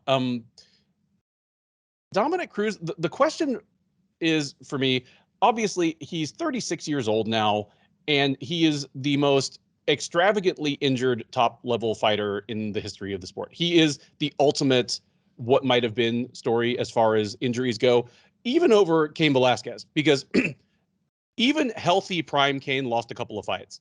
Whereas Dominick Cruz, nobody beat this guy for almost a decade, and most of the people who tried couldn't even lay a finger on him. Like, obviously, in the wake of Jose Aldo's incredible performance last week, and as he gets close to a bantamweight title shot, and hell, on the recap, I pointed out it would be great if these guys actually ended up fighting next year, giving us a dream matchup we never thought we'd get. And I've seen plenty of people speculating on how they would have done back in the WEC days if, if Aldo had kind of made his transformation earlier and dropped. Yeah, we asked it on the recap, remember? Yeah. And I'm not ready to just hand that trophy to Jose Aldo. Like, if people weren't there or they are choosing not to remember, forget Lyoto Machida. Like, Dominick Cruz was the hardest guy to hit cleanly in the sport for years and years and years. And his record, it's 23-3. If he'd been healthy that whole time, it might be 33-3 right now. He really is a what might have been story. But at this point, he's 36. He's had multiple surgeries on both knees, allografts, cadaver tendons. And he's already at an age where even if his knees had been perfectly healthy, he would presumably have lost a step. And he has a movement-heavy style, to say the least, that is dependent on rhythm and speed. I'm sure he is a couple notches away from his prime self. Like, he beat Casey Kenny, back in March, and it was a great fight, but he won. He surprised Kenny by turning to his wrestling. Dominick Cruz always was a wrestler when he wanted to be. Part of his kind of movement, like that dance he does, is him being able to hit a knee tap and kind of disguise it behind his movement. That's what he did. He out-wrestled Casey Kenny. He still had the same movement, but it just was a tick slower than we're used to. But I think, actually, Pedro Munhoz may be the highest ranked or the highest level guy that it might still work on. Because Munhoz, when I see him, I see a come forward pressure guy, but he tends to come forward in straight lines. He's not sensational at cutting things off. Aldo really took advantage of that. I think Dominick Cruz can pull the rabbit out of the hat and do the elusive thing on Pedro Munhoz. I will change my mind really quick if Munhoz starts kicking the crap out of his legs in the first 90 seconds of the fight. I'll feel really dumb because if he embraces that early and often, that really favors him.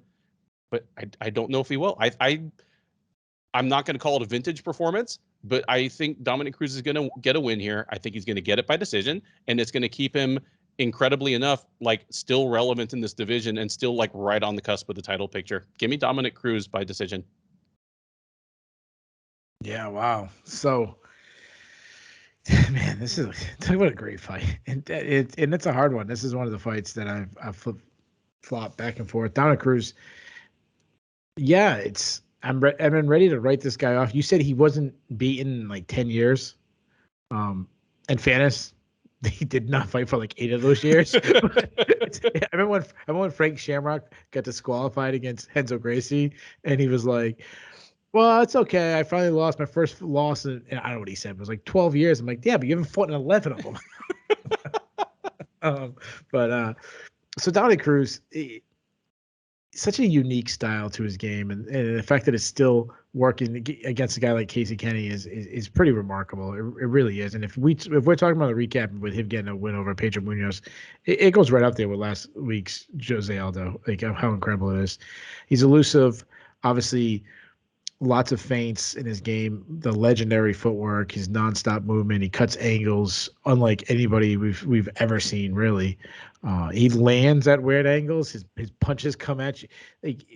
He doesn't have big knockout power. He has this hit you from hit you in the back of the head while he's looking at you, because you never know where the punch is coming from. He's like a racquetball.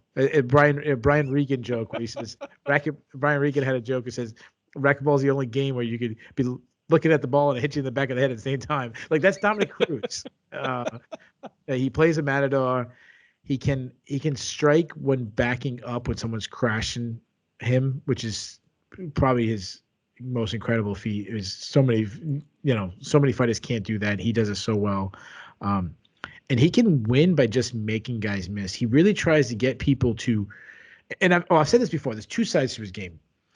He's so good at making people miss so bad that it like really tricks the judges into thinking he's doing more, that he's landing more offensively than he really is. But the other thing is, people miss power shots. They swing so hard that it really tires them out. And it's something he actually really did well against Casey Kenny. You talk about the wrestling, but also he was making Casey Kenny miss that tires people out. We've seen him do that over and over again. And then obviously he added the takedowns. Now his hands are so low. Obviously he keeps his hand low because he relies, one, throwing him from weird angles, but also he relies so much on head movement. That is worrisome, being that he's he's an older fighter in a weight class where, guys, miss.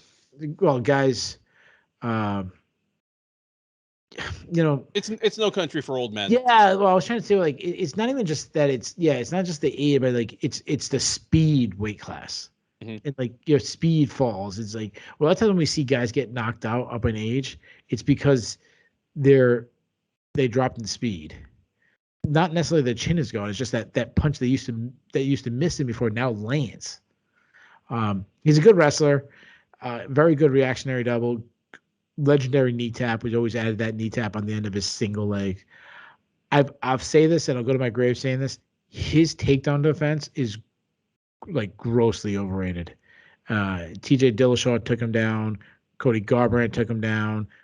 Obviously Cejudo could take him down. Uriah Faber, one of the fights, picked him up and slammed him. So I just want to point that out. Now Munhoz, I think he beat Edgar. I think we all agree that he beat Edgar. Not the rivalry. I mean, I keep saying right, not robbery of the year, but a fight that would have looked much better on his resume if he got a win.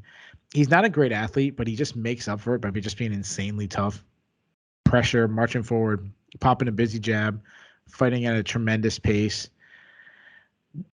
which is really surprising because that's what we've always kind of categorized his game. And that was not him in his last fight. He was not pressing the action. And I think it was what you were talking about. Like, one, Aldo was throwing straight shots like he does. But also I think like he really respected Aldo's power too much. And we can see now why. Like in the Rob Font fight, like he's got changing power in the weight class. Now, Munhoz marches forward because he wants to get in the pocket. He wants to brawl. He's so hittable because he's not very technically sound. He'll tend to square up. He'll lose a lot of his technique, but he's got such a great chin that he's willing to test it, and he's willing to like, I will eat one to land one, and it usually works for him. And he really showed. Like, go back to like the Aljamain Sterling fight. Like Aljamain Sterling was teeing off against him. I said this last time, and he still kept himself while he was, greatly outmatched, and put himself in position to win the fight. But being so tough. You talked about his kicks, hard kicks to the body, calf kicks too. He doesn't check leg kicks, which is an issue. Aljamain Sterling also had a lot of success with the calf kicks. It's probably Aljamain Sterling, one of his most impressive victories was the Pedro Munhoz fight. But he has good power. He doesn't initiate enough grappling though, which I think is a flaw, because Pedro Munhoz is a good grappler. He's good at winning scrambles, and he's good at like catching opportunities, looking for like that legendary guillotine. I think he caught Rob Font with the guillotine. So as far as prediction goes, this is a really hard pick. I think I'm stalling because I'm not too confident in my pick. I have counted Dominick Cruz out so many times. I was there in Boston when he beat TJ Dillashaw, even though I thought Dillashaw won the fight. But when he beat TJ Dillashaw, I gave him no chance to come back after that long against a great fighter like Dillashaw. I picked Casey Kenny to beat him last fight. I'm not betting against him again. I think your breakdown of Munhoz kind of moving straight at him is going to work for Cruz. And I actually think he's going to make Munhoz chase him. And I think he's going to land a couple of takedowns too. I think we might see a lot of wrestle heavy from Cruz. I think it's going to be a very, very close fight. But I think the former champion is going to win a split decision. And then Pedro Munhoz's next fight will be against like Petrion or TJ Dillashaw or some other former champ. Like if they're going to give Munhoz win or lose, like I do agree with you, he needs a break. Like go bring back Renan Barão. Let him fight Renan Barão. Hey, Renan Barão was supposed to fight a couple weeks ago, and ended up getting pulled off the card at the last minute. Like if they're gonna give him former bantamweight champions, let's get Renan Barão. Yeah. See if we can like pull Joe Soto over the original Bellator. Like there you go, Joe Soto. That's a name I've not heard in a long time. The top prelim on the UFC 269 undercard, underscoring the fact that this card could have just been a fight night all its own, just even without the incredible main card. This sounds like it already should have been a fight night main event. It is Josh Emmett versus Dan Ige at featherweight. Emmett, the 36-year-old Californian, is 16-2 overall. He is 7-2 in the UFC. He is on a 3-fight win streak. Those 3 coming over Michael Johnson, Mirsad Bektic, and most recently Shane Burgos, over whom he took a unanimous decision at UFC on ESPN, Blades versus Volkov. Maybe a little bit of out of sight, out of mind in the case of Emmett, because he has had an 18-month layoff since that win over Burgos, but he is back after a couple of false starts. He was supposed to come back much earlier this year and was sidelined by a variety of different things. He'll be taking on Ige, who has fought 3 times since the last time Emmett fought, just to give you an indication of how long it's been. The 30-year-old Hawaiian by way of Las Vegas is 15-4 overall. He's 7-3 since joining the UFC out of the very first season of Dana White's Contender Series. He is coming off a loss. He dropped a unanimous decision to Chan Sung Jung, the Korean Zombie, in the headliner of UFC on ESPN 25 back in June. Prior to that, he knocked out Gavin Tucker in 22 seconds at UFC Fight Night Edwards versus Muhammad back in March. Before that, a loss to Calvin Kattar in what was sort of Ige's first showcase top 10 fight. He was turned away by the superior boxing of Kattar, but nonetheless finds himself here in this high-stakes fight. Emmett is a slight favorite to win this. He is minus 160, Ige plus 140 on the comeback. Keith, how awesome is this fight, and who do you think wins? Yeah, it's awesome. The matchmakers did not give either guy like much mercy. I mean, you figure Ige needs a bounce back fight, coming off a main event loss, and then Emmett, on the other hand, is coming off major surgeries and been out for a while, and then he gets Dan Ige. I mean, it's an incredible fight. It's going to be an action-packed fight.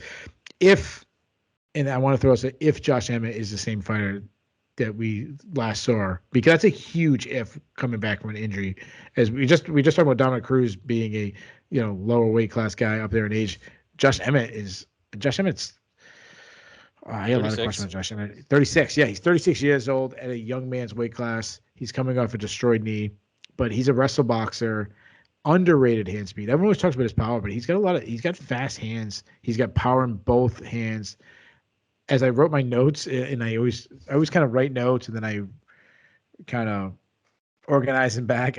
I wrote power 3 different times, like when I was watching him. His power comes when they're short. When they're short shots, that's when they're dangerous because you don't see him coming with his power. He throws a lot of combos. I like that he sets up his big bombs by going to the body first, trying to lower his opponent's hands. He can make the mistake of overextending. His lead leg is a big target for 2 reasons. One, because guys who load up and throw big bombs always obviously lean on the front. If you want to throw a left hook, you get on the front leg and turn your hips and everything. But also, it's also a huge target now because he just tore his ACL, PCL, he tore everything. I think he's had a bunch of surgeries and whatnot. So those are 2 things. What I love about his game, my favorite thing about Josh Emmett is, besides his power, besides all that, is this is very evident in his last fight against Shane Burgos, which was one incredible performance by him to beat a guy like Shane Burgos, but to beat a guy like Shane Burgos after he completely destroyed his entire knee, like immediately. 10 seconds right away. And it wasn't one of these ones where it seems like every injury in MMA is always in the first round, and and you find out the guy broke his hand at the very end. No, you see him literally reach, like he knew it. He reaches down to his leg and then realizes he's in a fight, and but what I love about it, when Shane Burgos is trying to press the action like Shane Burgos does, and I think the difference in the fight and why Josh Emmett won is every exchange they threw, Josh Emmett always made sure that he was throwing the last punch in the exchange. So he was catching Shane Burgos a lot on the disengaging. As Shane Burgos was disengaging, Josh Emmett was still throwing more. So like, okay, we're all done with the exchange. Let me step back or something. And Josh Emmett wasn't done. He's always landing one more shot. And that was really impressive. He did it over and over. Even when it was blocked, just reminding, the last thing the judges see of that exchange is Emmett, maybe hitting his forearms, hitting something, which is just one. It's so smart. It's just a smart strategy. He's a good wrestler. He can mix in takedowns with his striking. He's a former NCAA wrestler. He just simply doesn't wrestle enough. And a lot of that comes as you get up there in age, 36. It's just, wrestling's a young man's sport. It really is. That's what every wrestler in the sport of MMA, as they get further up in age, you see them wrestle less and less. It's just hard grinding sport. It's different. But also, like, when wrestlers start knocking guys out, it's like the new toy. I've been wrestling since I was 6. Oh, I only started knocking guys out when I was 30. Oh, what do I play with? Like, you put away the Nintendo and you start playing with the, I don't know, Sega Genesis 2000. I don't know what's the new. I'm not a video game. I should even say that. PlayStation 5 and Xbox 360. PlayStation 5. Yeah. You put away the Tetris. Sorry, guys. I just bought don't tell him I just bought my son a Nintendo Game Boy, whatever thing it is. Switch? Yeah. I went to the GameStop. I didn't even know. They had to explain it to me. The guy gave me the thing, and I'm like, what? That's it? All right, back to the fight. Well, no, here, I'll give you one little bit of thing, because I had lunch with my oldest son who was in from out of town. The light at the end of the tunnel is one day they'll be 22 years old and they buy their own toys. There you don't have to worry about it anymore. There you go. My son's 6, so yeah. And he thinks Santa's giving it to him, and he doesn't know he's getting it, but Santa's getting all the credit. There's only one fat guy that should be getting the credit for that. But back to this fight. And it's not Scott Coker. Back to his fight. He doesn't wrestle enough. He's got very solid top control, and he lands hard ground and pound when he's on top.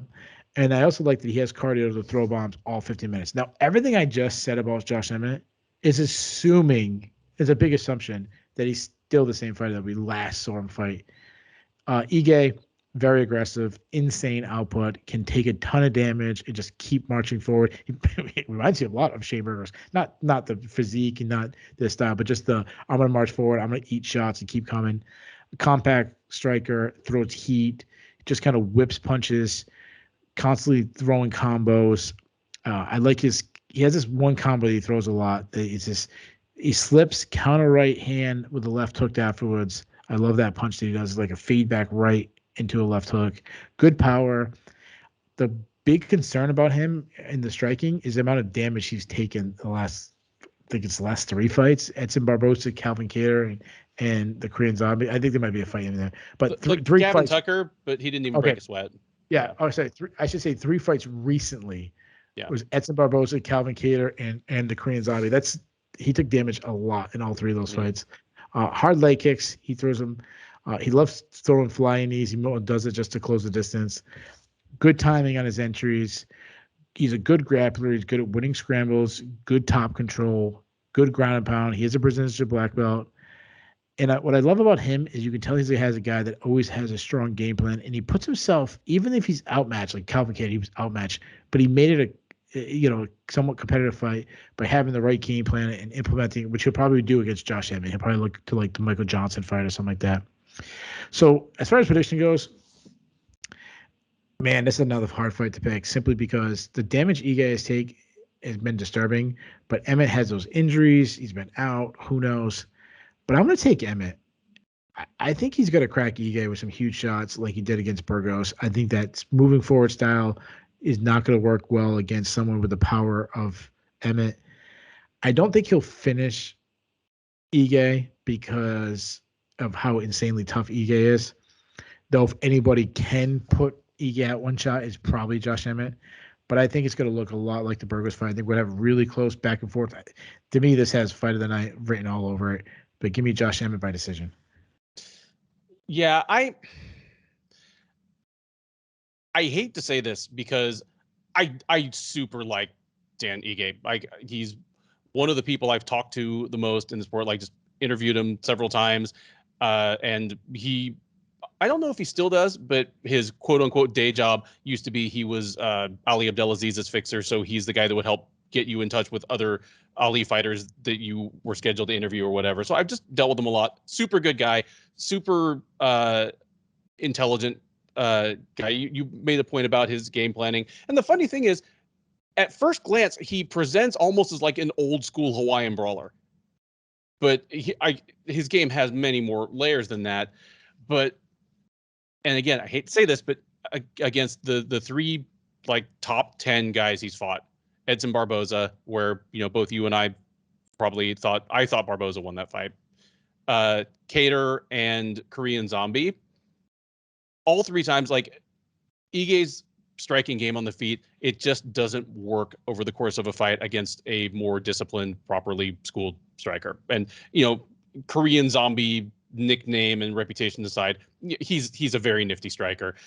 But, Barbosa, Jung, and especially Kattar figured Ige out, and it just got worse as the fight went along. Like, Kattar figured him out. Josh Emmett can absolutely do that. And on top of that, when he figures him out, he can punish him for like his kind of like bounce in and throw with more power than any of those other guys can. So yeah, I think this is unless Emmett is seriously faded, this is a bad matchup for Ige. If Emmett comes out and he's visibly slowed, all bets are off at that point. Not literally, so consider that before betting on this fight. But yeah, I'm with you. Like, this is a bad style matchup for Ige. It should be a spectacular fight, but give me Emmett by decision, one where he's kind of again rolling downhill and he's catching Ige more and more as the thing goes along. The 5-fight main card of UFC 269 begins with a bantamweight matchup between Raulian Paiva and Sean O'Malley. Paiva, the 26-year-old Brazilian, is 21-3 overall. He is 3-2 in the UFC since joining out of the first season of Dana White's Contender Series Brazil. He is on a 3-fight win streak. He lost his first 2 right out of the Contender Series, though Kai Kara France and Rogerio Bontorin, pretty tough matching out of the gate. Since then, he's come back with 3 straight, over Mark De La Rosa, Jalga Shimagulov in what ended up being a catchweight fight because Paiva missed weight badly. And then most recently at UFC on ESPN, Sandhagen versus Dillashaw back in July, he took a majority decision over Kyler Phillips in a bantamweight fight. He is staying at bantamweight, and he is facing O'Malley. The 27-year-old Montana-born fighter is 14-1 overall. He is 6-1 since joining out of the first season of Dana White's Contender Series, the original series. He fought most recently in July at UFC 264, getting a third-round TKO over Chris Moutinho in a fight that really could have been stopped anytime after about the middle of the first round. Before that, he defeated Thomas Almeida back in March. Again, third-round KO in a fight that he had been dominating from pillar to post anyway. Those two back-to-back wins have allowed him to bounce back from his first career loss. A controversial, maybe non-existent, if you ask him, TKO loss to Marlon Vera, where he turned his ankle after a Vera kick. Vera pounced and pounded him out on the ground. Odds on this one strongly favor O'Malley. He is minus 280 or so right now. Paiva plus 240. I'll talk about this for a sec. I always leave the nuance, the nitty gritty, X's and O's details to you. But in terms of big story here, the UFC clearly knows exactly what it has in O'Malley. They have a fighter who, between his kind of brash personality, his distinctive look, the rainbow hair, the tattoos, his willingness to market himself, he's out there on Twitch. He has a podcast where he has Casey Kenny on, and they have inappropriate woodja conversations about their coworkers. And then, of course, his actual skill and his highlight reel. They have, I think, the only person on UFC roster right now who even stands a chance of being that mythical next Conor McGregor. He's the only one with that kind of superstar upside. And because of that, the UFC is handling him with a level of matchmaking that is normally reserved for Bellator and Michael Venom Page. Before the Vera fight, they matched him sensibly and just on the verge of conservatively. Eddie Wineland was his first kind of like real tough test. And when he blew through Wineland, they put him in a matchup with Vera that's a contender match right there. The winner of that fight, back last summer, creeps into the top 10 of the bantamweight division. It didn't go well, and the UFC has scaled it way back since then. Coming back from the Vera fight, they gave him Thomas Almeida, who was on a 3-fight losing streak at the time, and was, even though he was only 29, just like visibly a shot fighter. After that, they gave him Chris Moutinho, and obviously Moutinho was a late notice step in, but it was a weird look because O'Malley's out there yelling, "Nobody wants to fight me. Everyone's scared." Half the bantamweights on the roster are jumping up and down in their seats and like waving their hands like, a fifth grader with the answer to the question. And the UFC is over here signing a guy who wasn't even the best bantamweight in CES. I understand why the UFC is doing it, because if they're looking for the next huge star, it's much easier to do that when the person keeps on winning. But it applies a whole different kind of pressure, honestly. There's one kind of pressure to, hey, I'm fighting Marlon Vera now. I'm in the big leagues. And there's another kind of pressure that, hey, I'm a 15-1 favorite over this guy. There's a baked-in expectation of dominance. Just getting your hand raised isn't enough. But he's delivered. We talked about this off camera before we started recording. We're going to be doing the SureDog year-end awards here soon. As of right now, O'Malley over Moutinho is probably my beatdown of the year, and O'Malley over Almeida is probably in my top 3. I mean, he has absolutely slaughtered the two guys he's fought since Vera, but they were also kind of tailor-made for him. Raulian Paiva, on paper, looks like a step up. I mean, he's on a 3-fight win streak, but I think he's kind of a setup for O'Malley as well. He's on a 3-fight win streak, but 2 of those wins were over flyweights. And one of them, he wasn't a flyweight. He blew weight bad. Like, in the cage, Paiva's going to be the smaller guy, and he's not especially going to be faster, at least in terms of like functional hand and foot speed to make up for that. And he doesn't really have, he's not really a finisher on the feet or on the ground.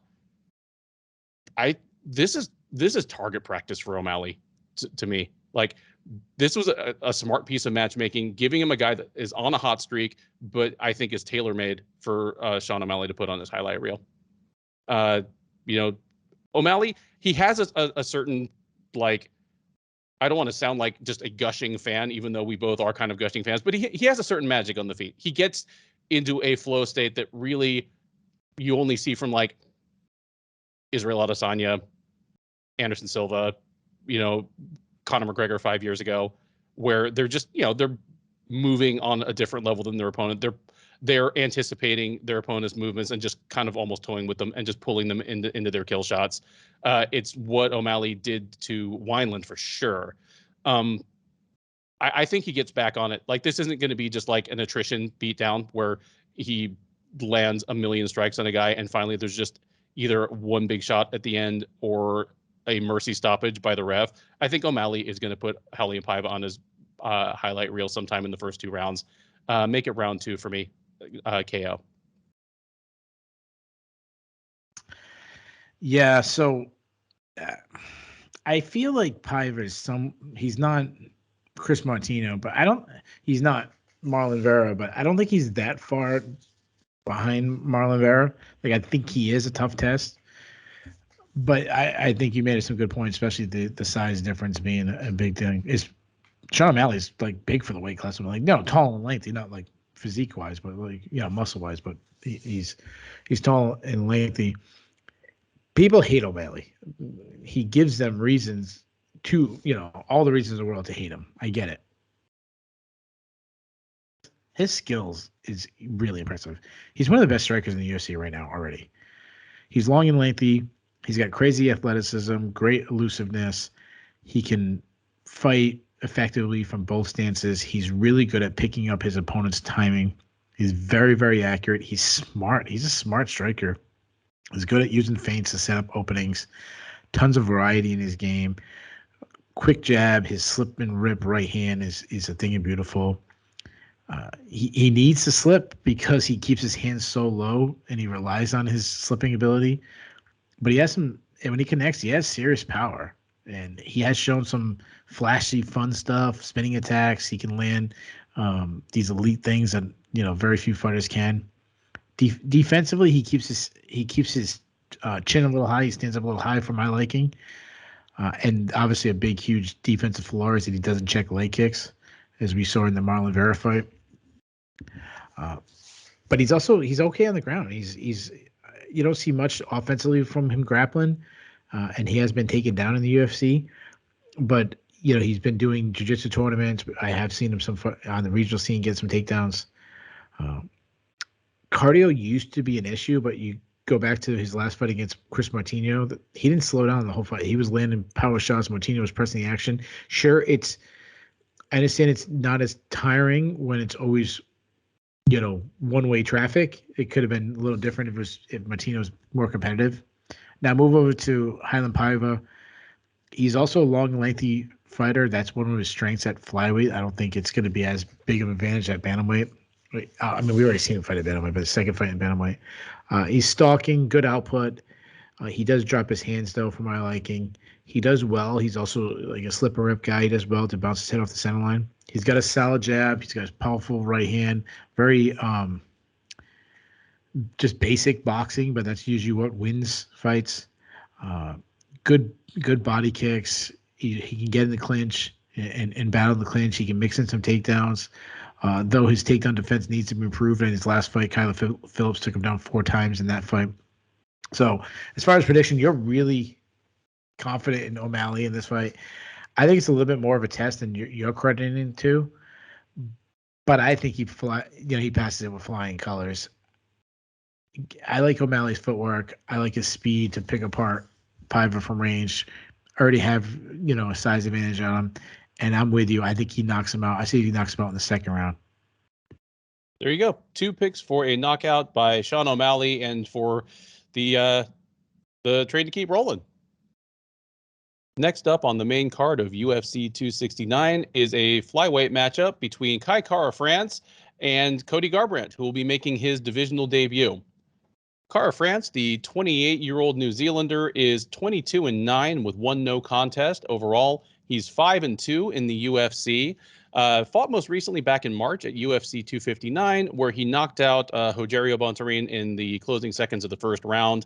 That allowed him to come back from a loss to Brandon Royval by guillotine choke back last September. He'll be taking on Garbrandt, who has done a whole lot for a guy who just barely turned 30.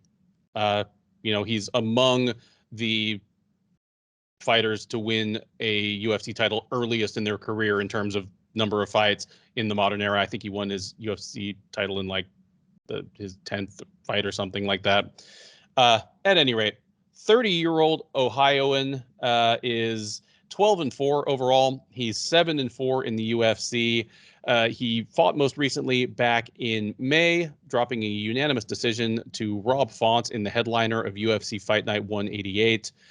Prior to that, he fought last June, knocking out Rafael Assunção with a knockout of the year candidate, just sensational punch that dropped Assunção dead in his tracks, which allowed him to bounce back from his 3-fight skid against TJ Dillashaw twice and Pedro Munhoz.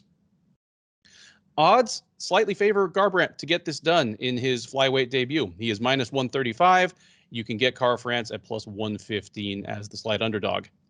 Keith, what do you think of the Cody Garbrandt at flyweight experiment in general, and how do you think it goes for him on Saturday? Yeah, so it's one of those ones. I don't hate him moving down to flyweight simply because his options at 135 is kind of gone. And I don't think he can move up. I don't think he'd been as effectively moved up. So do I think it's going to be successful? Do I think he's going to win the title? No, I don't. But obviously he has a much smaller path to a title shot at flyweight. He's comes in as one of probably the biggest name in the division, or one of them already. And again, like losing, you lost several times at bantamweight recently. So it is what it is. So Garbrandt has so many questions. Obviously, he's moving down in weight classes, the big one. He's also had so many terrible injuries. When we go back to since when he won the title, he had back surgeries, and I think he had pneumonia, and I don't know. Do you have COVID in there? Like, it seems like everything is hit. This poor guy. There's no way Garbrandt didn't get COVID. Yeah, he probably had an STD. I mean, who knows what he had? Like, okay, like, just the poor guy. He's been have a string of bad luck. I think he admitted to doing steroids once, and it slipped on an interview saying TJ Dillashaw was teaching him how to do it, and then he was like, "Oh wait, I shouldn't say that." But like, I went back, I watched some of his most recent fights, particularly the last fight with Rob Font. There's still some things you like about him. Like, he's got good footwork. He's got a quick jab when he uses it. I apologize. Let me jump in real quick. I should have remembered this. Not only did he get COVID last summer, but it especially wiped him out. Like, he had a really severe case where, sorry. Did he get pneumonia from it or something like that? Yeah, got pneumonia. Was out of it for months. So yeah. Okay. Yeah, so just one thing after another with this guy. His car probably got towed, double parked. I mean, this is just bad luck, But he's still got some skills there. He's got good footwork, a good jab. He uses feints well. When he's not brawling, he has tight boxing. Everything's short, tight. That's where he does his best work. That's what he was landing on. We always think about the Dominick Cruz fight. That was one of the best performances by a fighter ever in the Dominick Cruz fight. And everything was short, tight. He does have power, but obviously it's a big question mark if that power will go down with him to 125 when he decreases the amount of water in his body. Good leg kicks, but he doesn't throw leg kicks enough.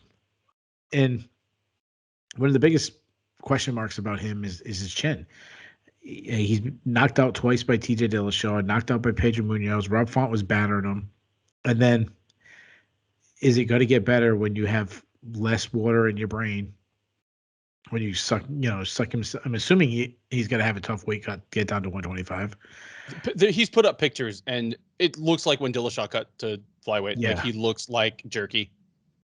Yeah, it's terrible. So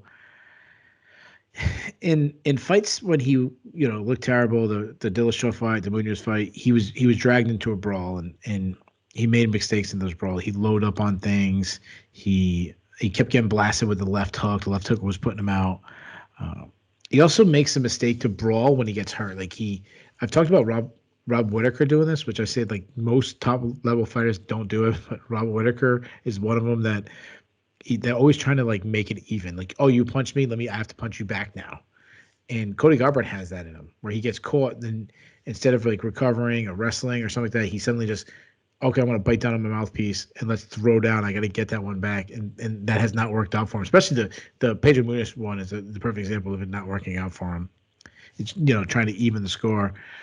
To his credit, though, he didn't do that in his last fight against Rob Font. Rob Font tagged him a bunch of times, and he never invited a brawl. But I think he went to a little bit to the other extreme. He almost became gun shy. And when he did open up his hands, he had some success when he opened them up. He's a good wrestler. He has a really good reactionary double. I think about going back to the Dominick Cruz fight. He had this incredible reshot on Dominick Cruz that he took Cruz down, which was so beautiful. He has strong takedown defense if you try to take him down. If you do take him down, he's very good at just popping right back to his feet. He has gone 25 minutes. You like that, even though there's only a 15-minute fight, but you like that he's gone 25 minutes. But obviously, cardio, which was one time a strength, you got to worry how much of a strength that is moving on to 125. Now, move over to Cachoeira France. He's well-rounded. He's a good striker. One thing he doesn't like, though, is he doesn't like getting pressured. Brandon Moreno, the current champion, had success by forcing Cachoeira France back on his back foot. But when things are going well, he throws a nice jab. He throws a lot of basic combos, straight punches down the pipe. His straight right is probably his best punch. Good head movement. Slip and rip game is his best thing. It's actually that's something he did against. I rewatched the Brandon Moreno fight. That's why it stands out to me a little bit. Slipping right hand was, slipping and then ripping the right hand was one of the punches that he landed a lot on Brandon Moreno. Does really good to bounce his head off the center line and keep himself. He bounces up but keeps himself in range. Something that we talked about. Petroyan does. He keeps himself in range. Adrian Giannis is really good at it. Is what you're supposed to do. High guard defense, a lot of when he's not slipping, he's fighting behind high guard defense. He does this. He also does that Robert Whittaker dipping to one side, throwing a high kick to the other side, which I absolutely love. He's got good calf kicks, good in scrambles, solid takedown defense. He looks for like switches and spladles. I put this out last time when you try to take him down. I like that his hips are always moving. I'm not a big in the wrestling. I believe more in the stand up and scrambling that way, but I like that he always keeps his hips moving. Though negatively, he was recently submitted by Brandon Royval. So as far as the prediction goes, so when it comes, I flip-flopped on this fight a couple times, and when you look at skills, Cody Garbrandt is still the better fighter. He's beaten better competition, but there's so many questions surrounding him between illnesses and injuries and his chin and dropping weight and motivation and all kinds of stuff and inactivity. I usually pick the better fighter despite questions, but this case there's just too many questions for me. So I'm gonna go with Cachoeira France. I'm gonna say he wins by decision. Oh man, I thought I was going to be the only one to like kind of sneak in and grab the underdog here because of all the reasons that you mentioned, like so many question marks hanging over him, and would be, even if he weren't dropping to 125. But I agree that he didn't really engage in that. As soon as I get tagged, like everything's out the window and I'm brawling against Font. But I think part of that might be down to Font. Like when he's getting just stung with the jab and the cross by a longer guy who's a solid boxer, it doesn't really invite you to go, full Vanderlei Silva. I still don't know what it looks like when he gets hit by a guy whose style does invite a brawl. Like if he was fighting Alex Perez on Saturday, I got Alex Perez by knockout all night. Imagine him and Matt Schnell get matched against each other. That'd be a hell of a fight. That would have been fun. Yeah. Double knockout in the pocket. Cachoeira France, uh, he's a big flyweight, but not big as in tall. Just, he's decent height and then kind of broad and got muscle on him. It's kind of like when you say like Darren Till was a huge welterweight. Well, yeah, he was like 6 feet tall, but just he was thick. And that's kind of the thing Kara France has, especially by the standards of flyweight. He's not a super fast guy, like not super fast feet, not super fast hands. He makes up for it a little bit by, I think, having pretty solid boxing technique, throws nice straight punches. But the difference in hand speed between Garbrandt and Kara France should be glaring because, I mean, Garbrandt deciding to like embrace his technical boxing and just throw really fast straight punches is what Dominick Cruz never was able to adjust to.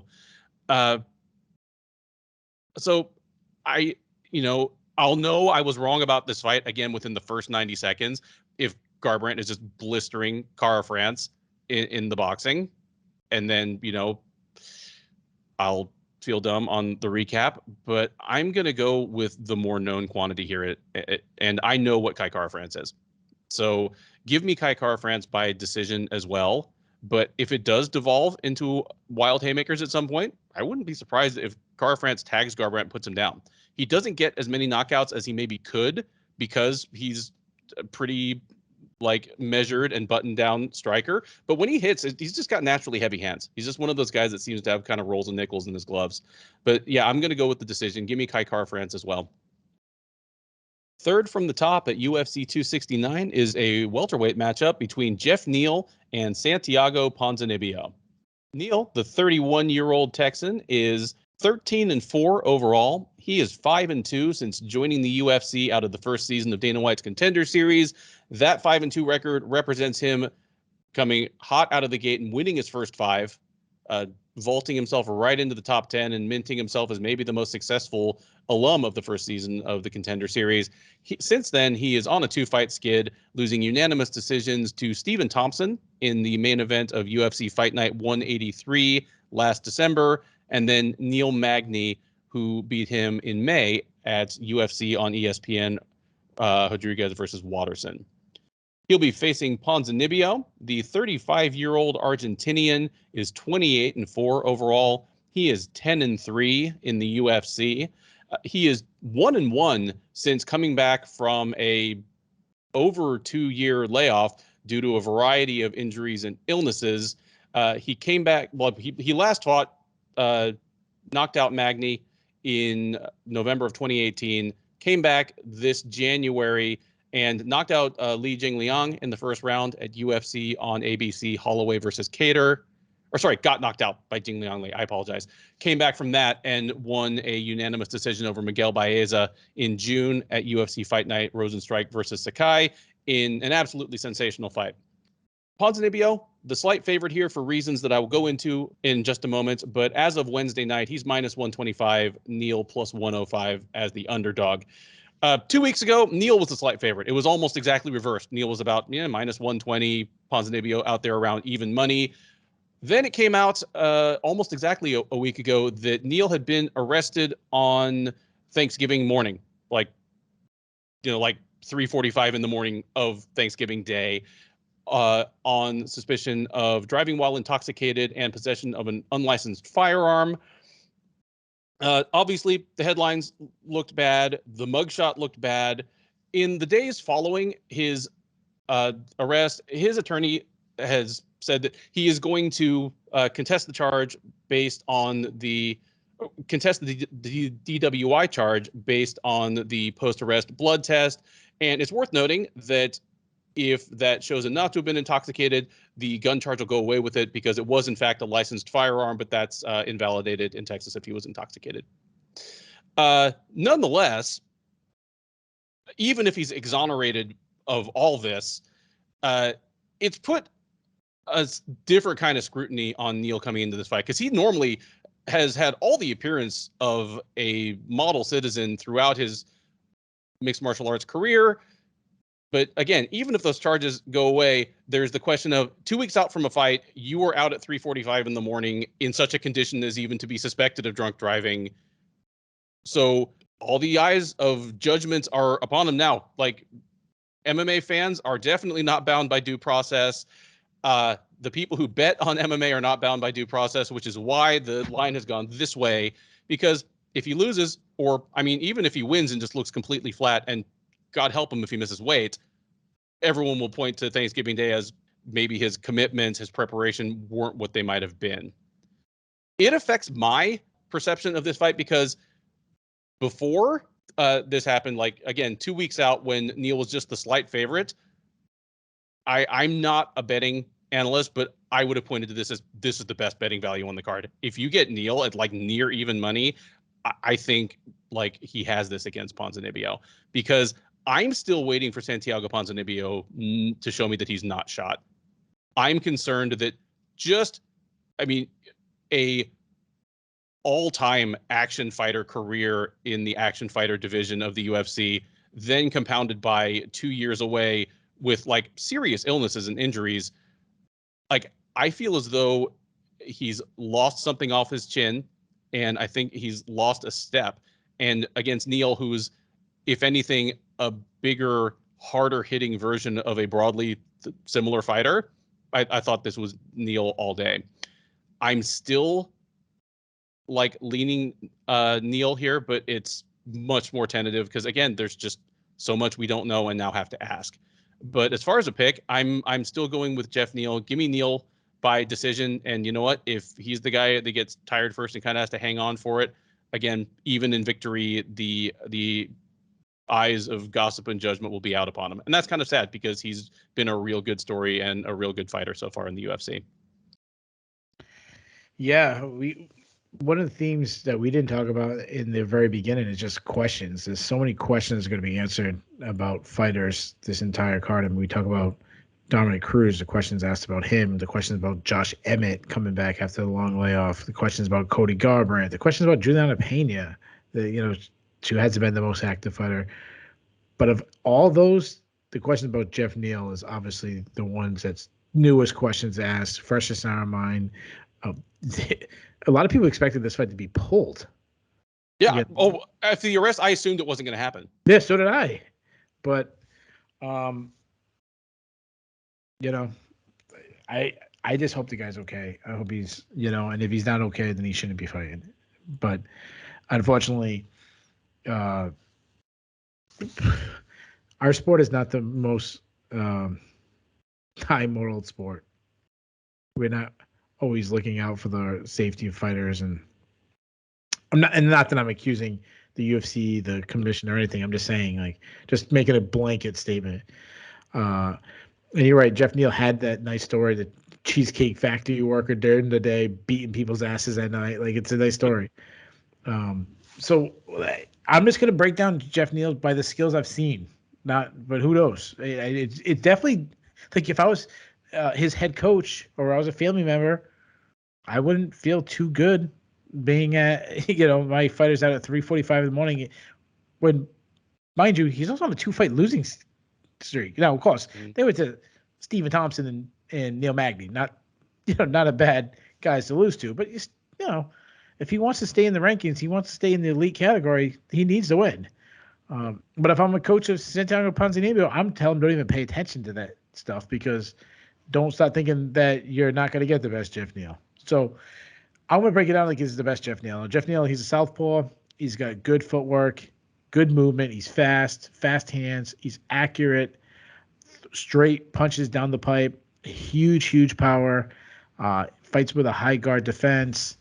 One of the negatives I've said about him before, I still think is true. He's a little bit of a headhunter. He doesn't go to the body enough, but he does go to he doesn't go to the body enough with his boxing. He does go to the body with his kicks, especially against orthodox fighters from the southpaw. Hard body kick.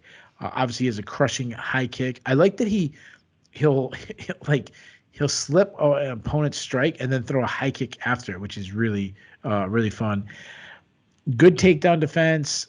He did show an ability to wrestle against Nico Price. He did that when he was actually hurt by Nico Price. And hard ground and pound. I mean, you saw what he did to Nico Price with the ground and pound. Now move over to Ponzinibbio. We're talking about question marks. I agree with you. I think there's still question marks about Ponzinibbio. I'm not saying he's a shot fighter, and I know you didn't say that. You're just saying you're not convinced he isn't. beating Miguel Baeza, that's a nice win on his record. Losing to Li Jingliang is not a terrible loss. I mean, that's a good fighter too.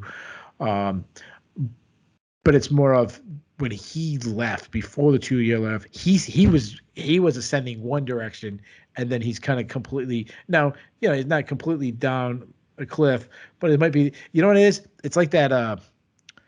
You go on a roller coaster and you're going way. You ever ride a roller coaster and you go way up, and then you're like, oh, here it is. Here's the big drop, and it's just one of those little dips. Yep. Like that's what I feel. And you're like, oh, so he hasn't completely hit that big Superman Six Flags drop. He hit one of those little fake ones, and then they turn the corner, and then here comes the big drop. That's kind of I feel like Ponzinibbio. Like I don't know how far he's fallen off. What I see in him, he's a technically sound striker, fast hands. He also has good footwork and good movement. He mixes punches and kicks together well. I love one thing that it's always stood out to me about Ponzinibbio is when Daniel Cormier, who got a little diss from Dominick Cruz saying he doesn't do the research, but one thing DC does do is he does really well of technical analysis, picking up things that you wouldn't see. And he showed once it was the Mike Perry fight how Ponzinibbio was using inside leg kicks to line up his right hand. He literally was kicking a leg to move Mike Perry's defense to follow up with a right hand. It was absolutely brilliant. Once he started pointing it out, I kept seeing it. I like that he uses little traps. He fights little angles. He throws a lot of shoulder feints in his game, which is a very boxing thing. A guy like Marvin Eastman would be proud of that. He understands range well, has good vision, works behind a jab, throws a lot of combos. He's got good power. He's definitely a finisher. He's got that like mean streak in him. I love his left hook. I'd say if he hurts you, he's going to put you out. Hard leg kicks, calf kicks. He isn't known for his grappling, but he will sneak in a takedown just to kind of keep his opponent honest. And he's got good cardio, and he can still eat a punch, as we saw in that Baeza fight. Like Li Jingliang put him out, but Baeza landed some big shots and he was still in it. So as far as prediction goes, Pons is definitely the more technically sound fighter, but Neal is faster. He's more explosive.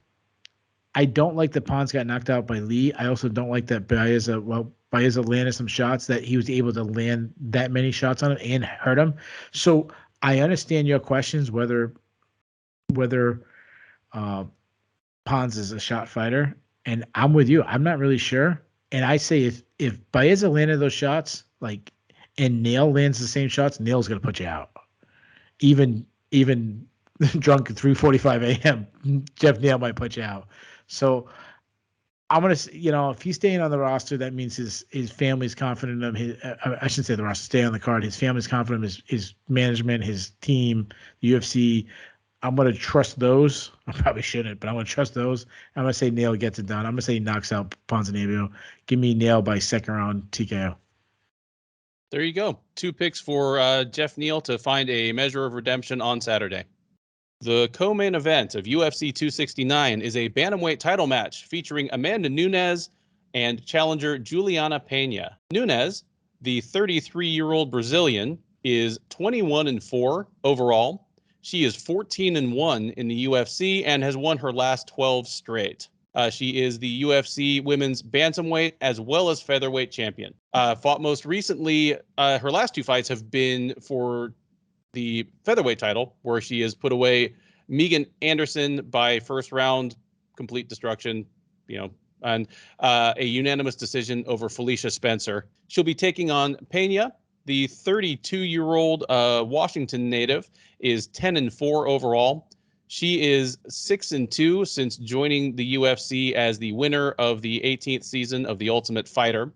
She fought most recently in January, getting a third-round submission of Sarah McMahon at UFC 257. That allowed her to bounce back from a guillotine choke, actual technical submission, got choked all the way out by Jermaine Durandamy, of all people, at UFC on ESPN Home versus Aldana last October. Odds on this one, if you've been following this sport long enough to have seen a couple of Amanda Nunes fights, it should not surprise you that she is the heavy favorite. She is currently minus 900. Pena, the challenger, out there at plus 600.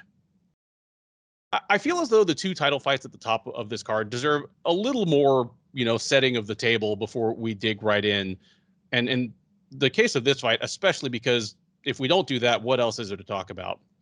I'll give this much to Juliana Pena.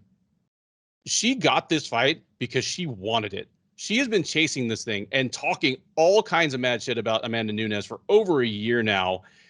I mean, I was at UFC 262 here in Houston where, she wasn't she showed up at the open to the public press event and started asking Nunes or started asking questions, and calling out Nunes, just stepping up to the media mic. She's out there, she's doing this. And considering that you and I, Keith, talk all the time about how a lot of people secretly don't really seem to want to fight Nunes. Everyone's refusing to go up to featherweight where they could fight her tomorrow if they wanted. And I think some of them are secretly hoping that they'll win enough fights to be there to fight for the vacant title when Nunes retires. You can't say that about Juliana Pena. She wants this. She wants this, and she's come up with all sorts of outlandish justifications and reasons why she's going to win, that Nunes isn't prepared, that Nunes has never faced someone who does this that I do. And Nunes is, she's a woman of few words, but she sounds delusional. And I'm like, well, that's that's objective fact. She sounds delusional when she says these things. Even by the standards of someone who is challenging the greatest female fighter to ever do it, maybe the most dominant fighter in the sport today, regardless of gender or weight class, even by the standards of that, this is tough sledding for Juliana Pena. Juliana Pena's best route to victory is to get this fight to the ground. And while she is a plus athlete, she was a super plus athlete back in the tough days. She called herself the Kentucky Derby racehorse for a reason. She very fast, fluid, athletic. Injuries have taken a little of that off of her. Age has taken a little of that off of her. But at this point, her route to getting this fight to the ground, she doesn't have a double leg shot from the outside. She's not Sarah McMahon, just to name somebody that she's fought recently. She's going to have to get her hands on Amanda Nunes in the clinch and trip or toss her down. It's a lot of the same thing that Felicia Spencer had to deal with. That Felicia Spencer's only hope was to get this thing to the ground. Her best hope to do that was to get Nunes in the clinch. So you're putting yourself in the clinch against probably the nastiest phone booth fighter in the sport, one of the nastiest in the history of the sport. Nunes on the feet is deadly at all distances, but she's especially nasty, in that 12 to 18 inch or we're in the clinch range. It's where she lamped Cyborg. Nobody's happy place is being in the clinch with Amanda Nunes. It's worth noting that, Nunes is minus 900. It's minus 135 to finish in the first 2 rounds. You were at minus money even to bet that this thing gets finished in the first 2 rounds. That's what the level of confidence is. And I think in this case, it's justifiable for Pena to win this fight. She would have to do something that we've never seen before from her, and we'd have to see something that we've never seen before from Amanda Nunes. And even the worst case scenario where Nunes really has one eye on the door, she's ready to head into domestic bliss. She hasn't been training like she's supposed to. She's going to surprise announce her retirement in the cage afterwards. Even if all that were true, the worst possible version of Amanda Nunes is still a horrible matchup for Juliana Pena. Nunes also, she doesn't toy with her food. She didn't finish Felicia Spencer because Felicia Spencer is really smart and incredibly tough. The Megan Anderson fight, the Holly Holm fight, the second Holly Holm fight, the Miesha Tate fight where she took the title. That's Amanda Nunes. She comes at Ronda Rousey. You. Oh, thank you, Ronda Rousey. Amanda Nunes does not play with her food. She's gonna come out. She's gonna hurt Pena quickly, and from there, I don't think she's gonna give her a second of breathing room. And the thing is, even if this thing does go to the ground, Nunes is better than Pena on the ground. if she decides she's had enough of the talk from Pena about she's never seen what I bring, and she's like, you know what, I'm gonna take her down and I'm gonna like arm triangle choke her and just get like a muscle power submission on the ground, she can do it. Or if she just wants to lightning fast take her back and get like the Tate thing where somebody's face is turning purple and like blood shooting out of a cut, she can do that. This is going to be brutal. And I could be chicken and say second round, but give me Amanda Nunes by first round finish, probably TKO. Yeah. So let me ask you this question before I make my prediction.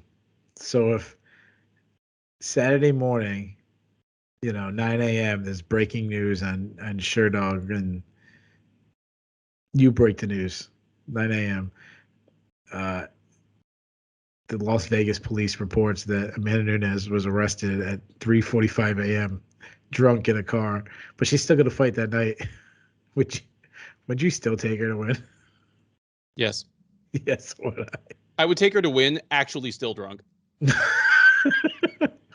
It'd be like one of those things on like WorldStar or Break.com where there's just two people swinging on each other in the street, but you're like, oh, one of those people really knows what they're doing. Ow, ooh, ah. Yeah. Oh. Yeah.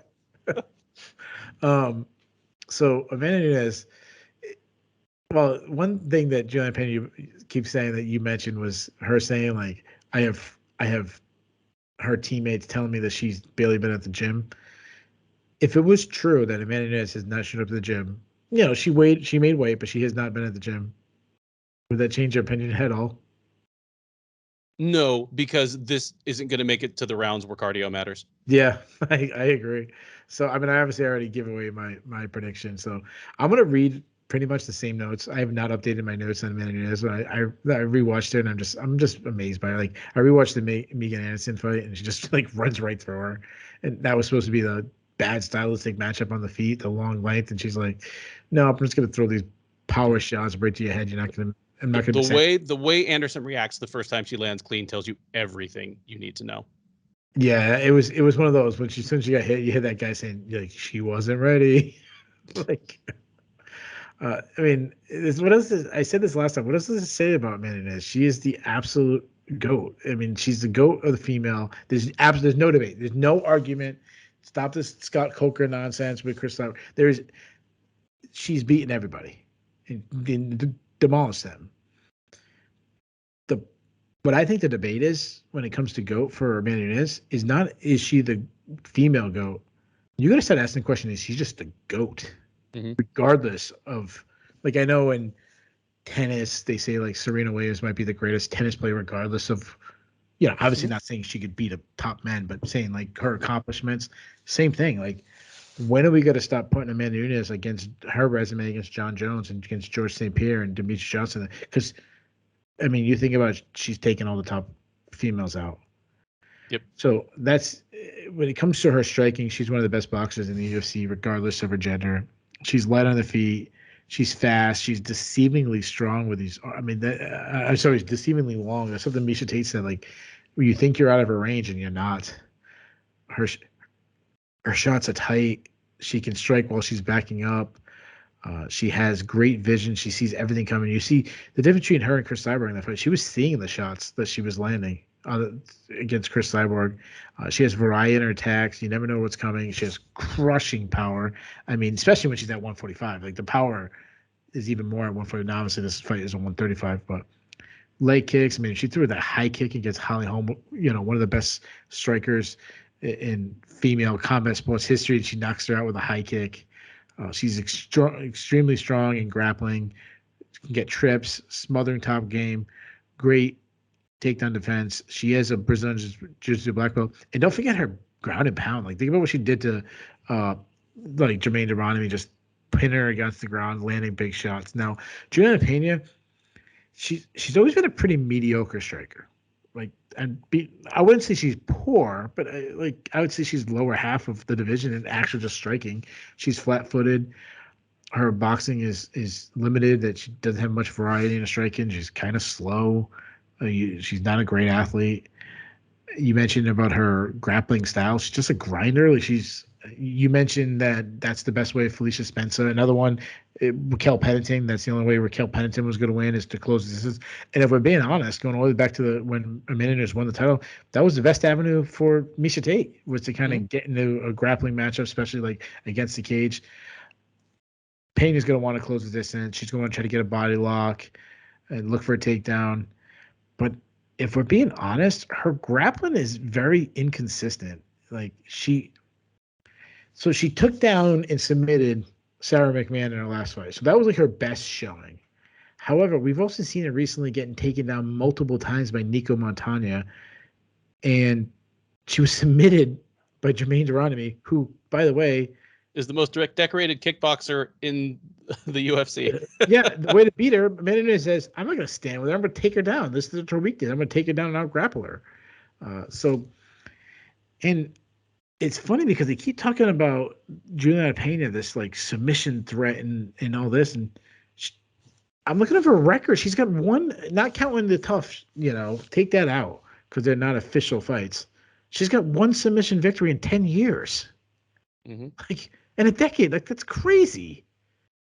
Like, they keep talking about her, like, she's just, like, she's going to have this huge advantage on the ground. I don't see I don't think there's anything she's better at than Amanda Nunes. I think Amanda Nunes is going to start her. I think she's going to start her coming in. I think maybe Pena gets to the clinch a little bit and can grind out like a half a round, but eventually she's going to get caught with a shot. You said it's negative. I thought you said like negative 130 or something like that to stop 135 for I'm not a bettor, rounds. guys. I'm not a bettor. I used to give out some betting, but then that's not my thing. If I was betting, hell, I'll give it out. That's my best. I'm gonna lock that in. I think, give me the best. I think she's gonna start you in the very first round. I think it might be early. I think it might be 2 minutes in. So give me Amanda's first round knockout. It is unanimous, at least on this panel.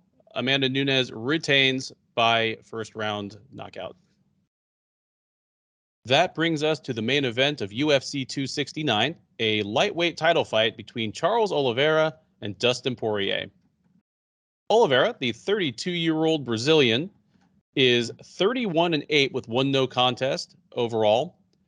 He is 19-8 with one no contest in the UFC since joining as, believe it or not, a 20-year-old way back in the day. He is on a 9-fight winning streak. Most recently, in May, at UFC 262 in Houston, knocked out Michael Chandler to win the UFC lightweight title. He'll be taking on Poirier. The 32-year-old Louisiana native is 28-6 with one no contest overall. He is 20-5 with one no contest in the UFC. He fought most recently in July, getting a TKO via leg injury at the end of round 1 over Conor McGregor. That was a rematch of their meeting in January at UFC 257, where he knocked McGregor out in the second round. So 2 wins over the Irish superstar brings him to a chance to win an undisputed version of the title that he held in interim trim back in 2019 and lost to Khabib Nurmagomedov. Poirier, the slight favorite to get it done. He is minus 162. Oliveira, the champ, plus 142.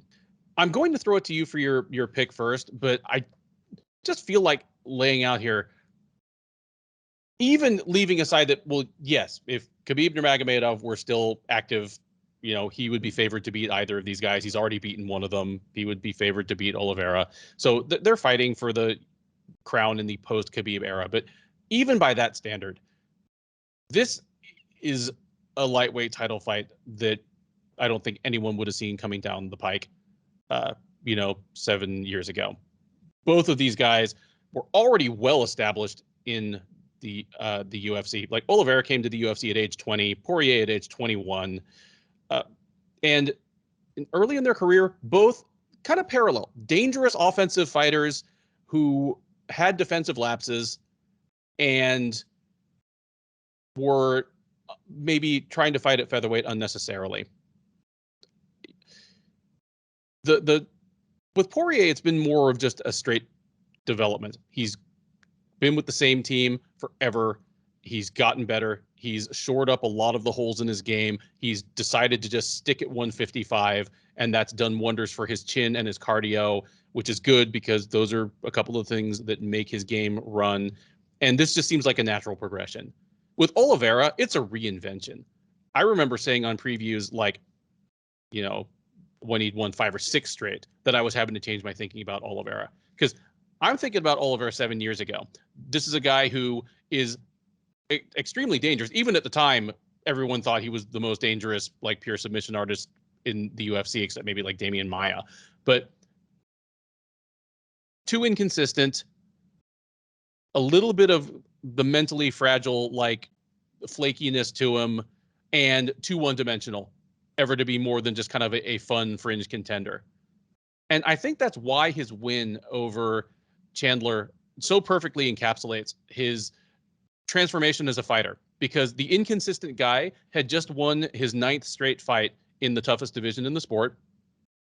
The mentally fragile guy had overcome a world of trouble, a fight that could have been stopped by a different ref and nobody would have screamed about it, and come back from that to win. And the one-dimensional grappler who, I mean, obviously he'd already shown enormous strides in his kickboxing, but it just puts the cherry on top of the sundae that he knocked out Michael Chandler to win it. That's the perfect encapsulation of one of the most remarkable career progressions, you know, in my memory as a fan and as a media member. How great that these guys meet for this belt right now. And it's one of those fights where we talk about them like, you hate to see either guy lose. One, because they're both great stories, and two, because to all appearances, they're both great guys. Like in Poirier's case, it's obvious. In a sport where a lot of the higher level fighters are just criminal miscreants or creeps, like, he is a devoted family man and a pillar of his community who's never left the place he came from and just has chosen to try to make it better. How can you not love that? Oliveira, I mean, obviously there's not quite the same everyman thing out of him, especially to American fans, just because, you know, it's, of course, his English is still struggle, and with the bleached hair and the glasses and the suits, he looks kind of like a Bond villain, but a good dude. Again, just kind of dedicated family man. You never see him in the news for the wrong reasons, and one of the highest level Brazilian fighters never to have left Brazil. Like, he's been with the same team forever, and that marks the progression of his game, because he was the ultimate glass cannon early on. He could be knocked out, he could be tapped out. You know, Jim Miller knee barred him, so he had the offensive weapons, but, you know, was always susceptible. But that's because he was training with a couple of buddies in his garage. Then he started training with, you know, George Macaco. Things like the submission game tightened up a lot, and ever since he's been with Shootbox Diego Lima, all of a sudden, I'm not going to make the argument that he's as good a striker as he is a grappler, because he's the all-time leader in submissions in the UFC, but it's not a weak spot anymore. He is a nasty, like, Muay Thai striker now. It's very much like what happened to Fabricio Verdum, where he went from being a one-dimensional grappler who looked hapless on the feet to a dude who could hold his own with just about anybody in the division. I think Kamaru Usman's a good example of that. Kamaru Usman was a guy that was not considered a stand-up guy recently, and then suddenly he was like, oh wow, his stand-up got really good suddenly. Yeah, that's a great comparison as well, because I don't blame the people that thought of him as kind of grindy and hard to watch early on, but if you think he's boring to watch now, you're not watching. Oh yeah, absolutely. Like, look at these dudes' faces. Stomping on their feet in the clinch did not do that. No. So yeah. Well, I'm actually about to, like, tee this up for you, but I'm just saying, if you're not excited for this fight, you don't love the sport. Like, yeah, absolutely. This is fantastic. And kind of like the UFC welterweight division did not get better when George St. Pierre left. Nothing gets better by taking away the best fighter in the history of the sport, but it sure as hell got more interesting. Think of the title fights we got after that, the Hendricks and Lawler fights, you know, that the Lawler and Rory fights. Like, Robbie Lawler won Sherdog's Fight of the Year 3 years in a row. You know, I would argue kind of the same way. In the absence of Khabib Nurmagomedov, this division isn't better, but it still might be the best division in the sport, and it's sure gotten more interesting. Yeah, no, absolutely. Where would Islam Makhachev be right now if Khabib was the champion? Like we'd be matching him not even against contenders because they wouldn't fight each other. Like who knows what would be going on. But I want to address before we get into like the breaking down and my prediction. I want to address something. You said a lot of good nuggets that I was already excited about this fight, and you made me even more excited. The storylines are absolutely incredible. I mean, you talk about Charles Oliveira. I'm looking over, his Fight Finder, and go back 4 years ago. Go back, almost 4 years ago to the date. Go back December 2nd, 2017. It's UFC 218. The headline is Max Holloway versus Jose Aldo 2. That night, he lost by ground and pound to Paul Felder. Mm-hmm. If you told me that night that Charles Oliveira 4 years later would be the champion in that division, I would have laughed at you. He, at that point, had just lost 4 out of his last 6 fights. He was... I just want to give you the run real quick. He had that weird neck shoulder injury to Max Holloway, which most people thought Max Holloway was going to win regardless. Also, like, let me just interject, dude. There's no esophagus injury. He quit because something hurt. Like, yeah, that fed into the popular perception of Charles Oliveira that he's going to wilt if things go bad. Yeah, absolutely. Then he submits Miles Jury. He gets submitted by Anthony Pettis. Now, you're known for your jiu-jitsu. You get submitted by Anthony Pettis. He gets submitted by Ricardo Lamas in back-to-back fights. You're supposed to be a jiu-jitsu guy, and you got submitted in back-to-back fights. Then you go up a weight class, which no one at that time expected anything. He upset Will Brooks, who was coming in from Bellator, had a little bit of height. He upset Will Brooks, and then you're like, wow, maybe Charles Oliveira is all right. And then he just gets smashed by Paul Felder. He gets smashed by Paul Felder, and the win over Brooks does not age well, as Brooks is out of the UFC like 6 months later. The Miles Jury win didn't really age well either. Yeah.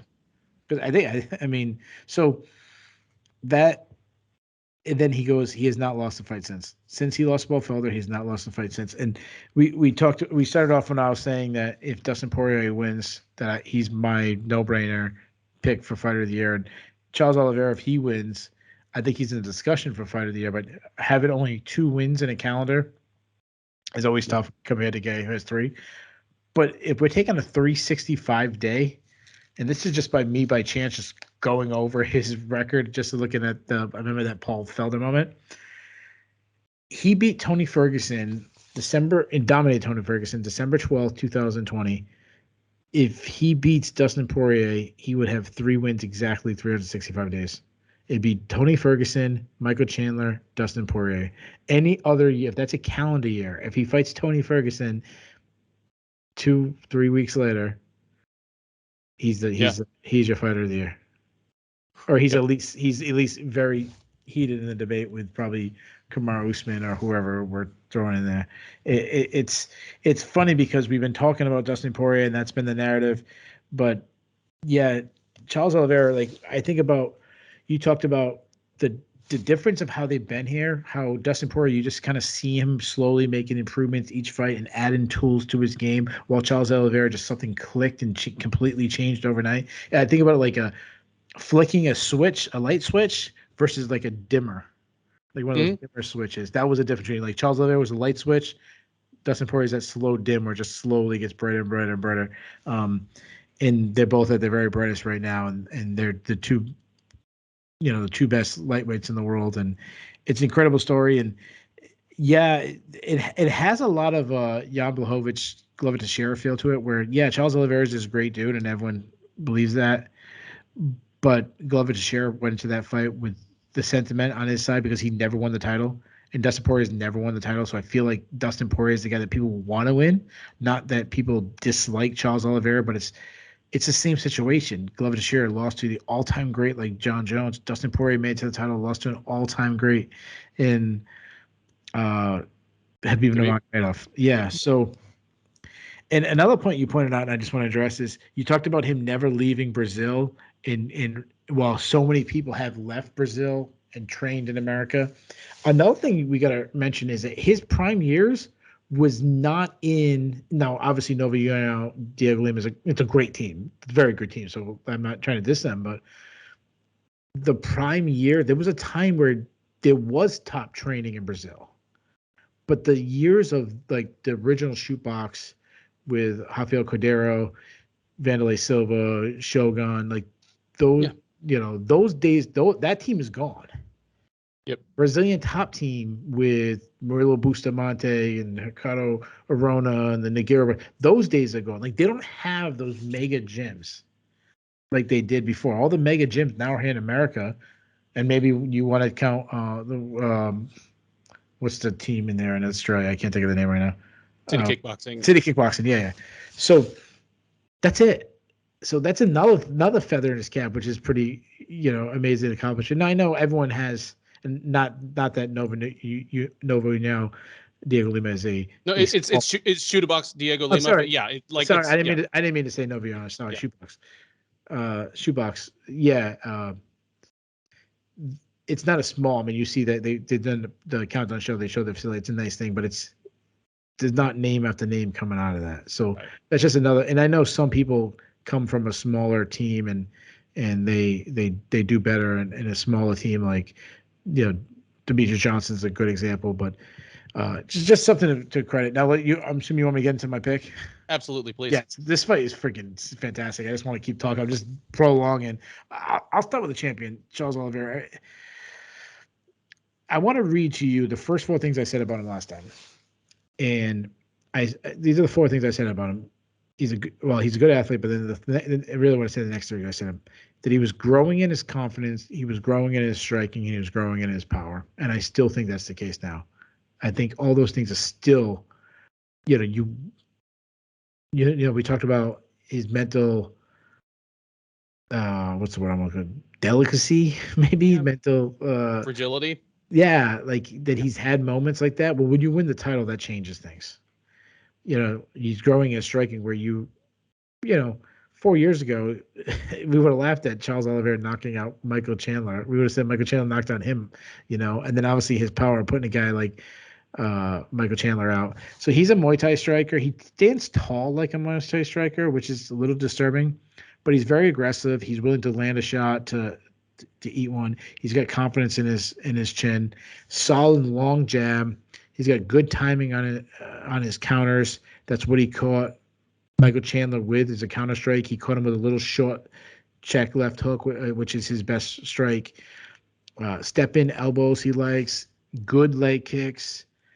He doesn't really check kicks, but he'll catch a kick if you throw it, which is, you don't really have to check leg kicks with Charles Oliveira because not many people want to throw it, take a chance. But he's good in the clinch. He uses his height in the clinch. He's got good entries. He's more of a getting on your hip and just make a scramble happen, and somehow you find your back. And he is the most decorated submission grappler of a submission specialist in the UFC. He's got more submission wins than anybody. That's over Cachoeira. That's over Fabricio Verdum. That's over David Meyer. That's over everybody. It's him. He can get you a submission on the top, on the back, on the bottom, sweeps.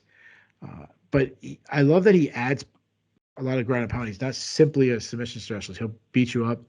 One huge concern I have about him, though, is his cardio. We haven't seen him go deep 5 rounds in a war like we've seen Dustin Poirier do.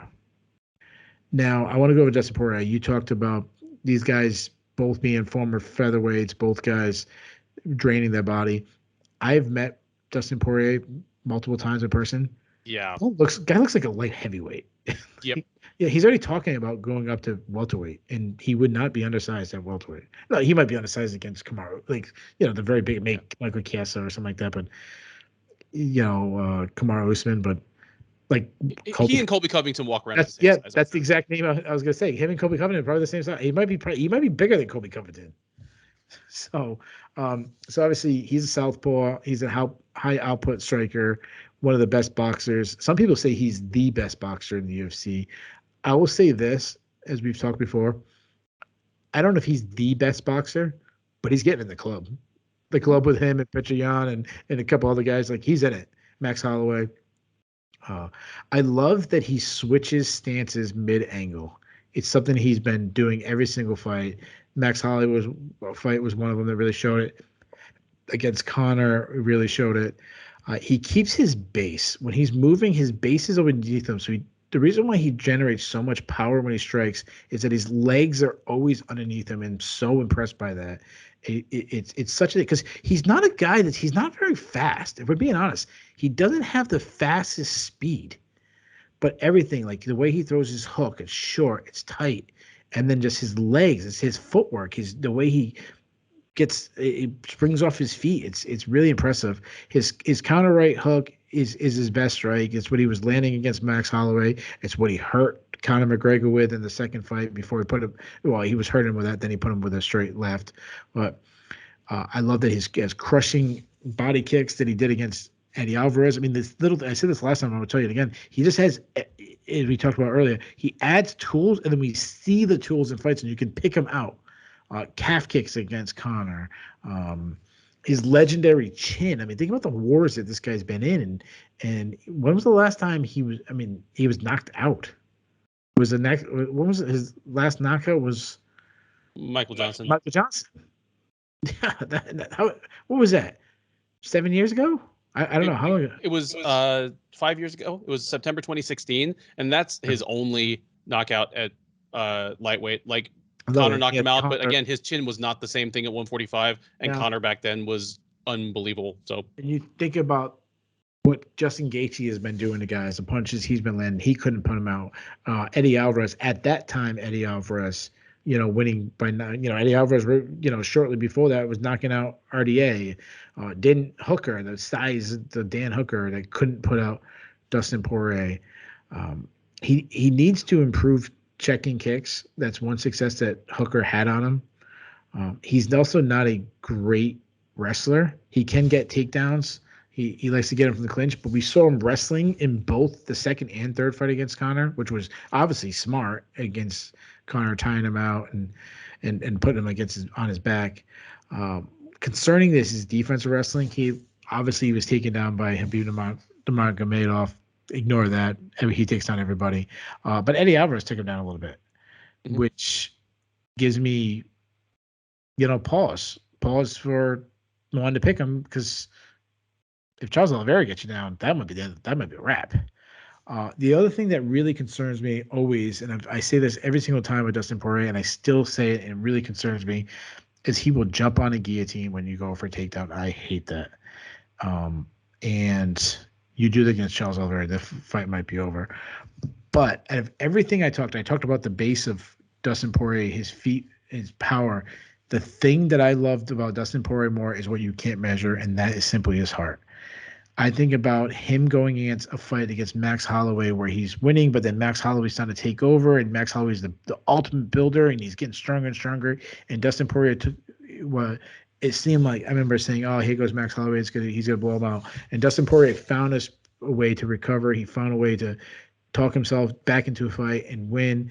I think about the late stoppages he got against Eddie Alvarez in a war, late stoppages against Justin Gaethje in a war. The fact that he was dead tied against Dan Hooker and he had to dig deep in that you can't measure. And I don't know if Charles Oliveira has that. So as far as my prediction goes, this fight is absolutely amazing. Both guys have to be absolutely perfect in this fight. And what I mean by that is, if Oliveira slips up for 1 second, Dustin Poirier can put him out with one single shot.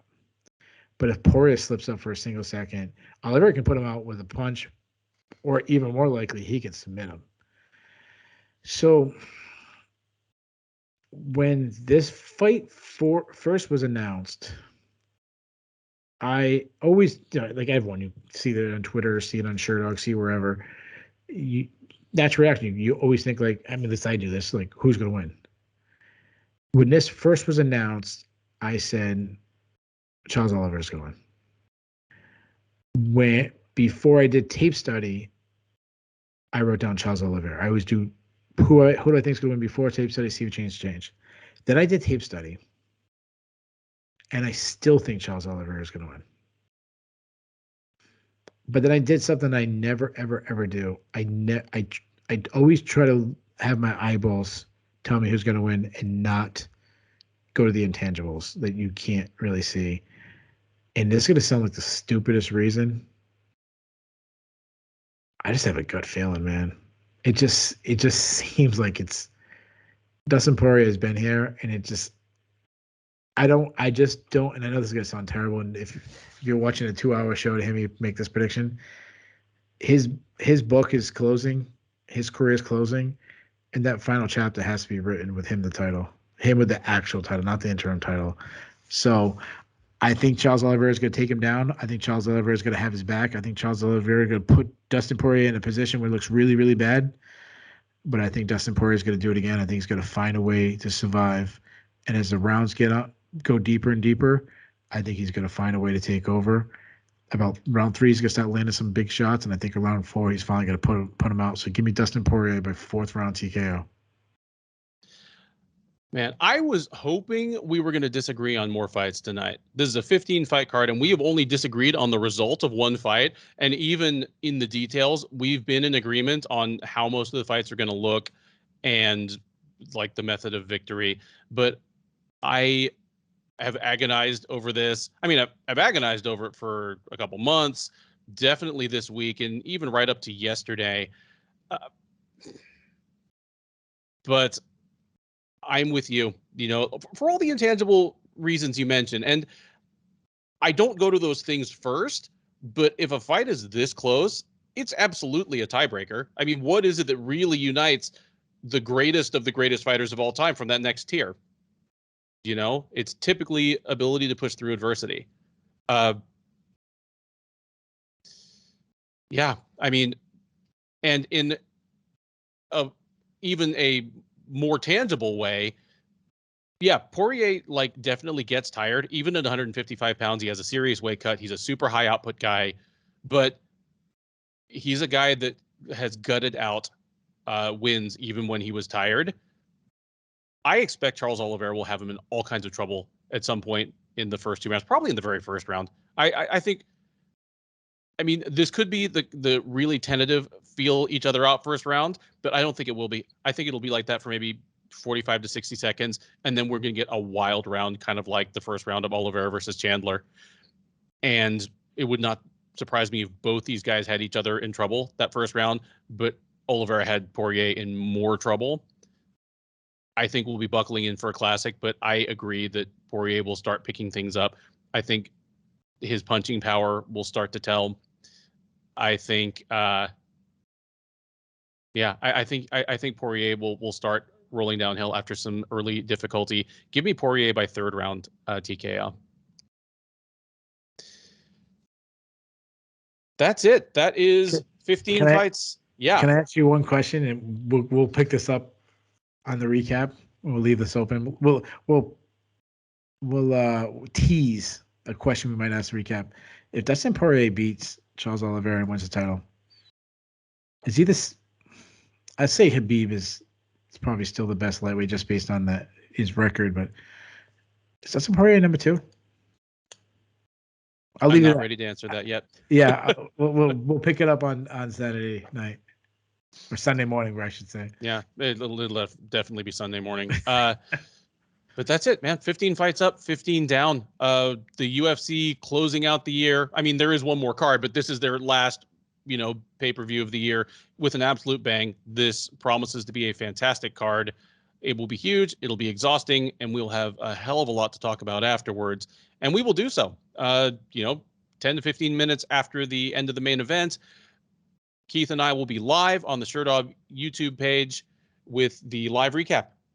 The comment feed is open. There's always been great back and forth there. People asking questions, people answering questions, kind of giving their take on what happened, what it means, what's next. We would love to see you there. If you're watching this right now and you've not done so already, please do like, subscribe, do all those good things. A show like this, leave a comment. Yeah, leave a comment.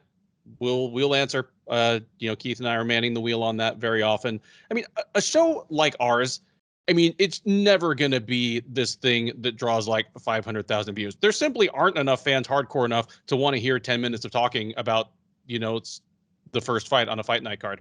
But that's what we do. So if you're watching this and you enjoyed it, you are our people, and we'd love to have you along for the ride.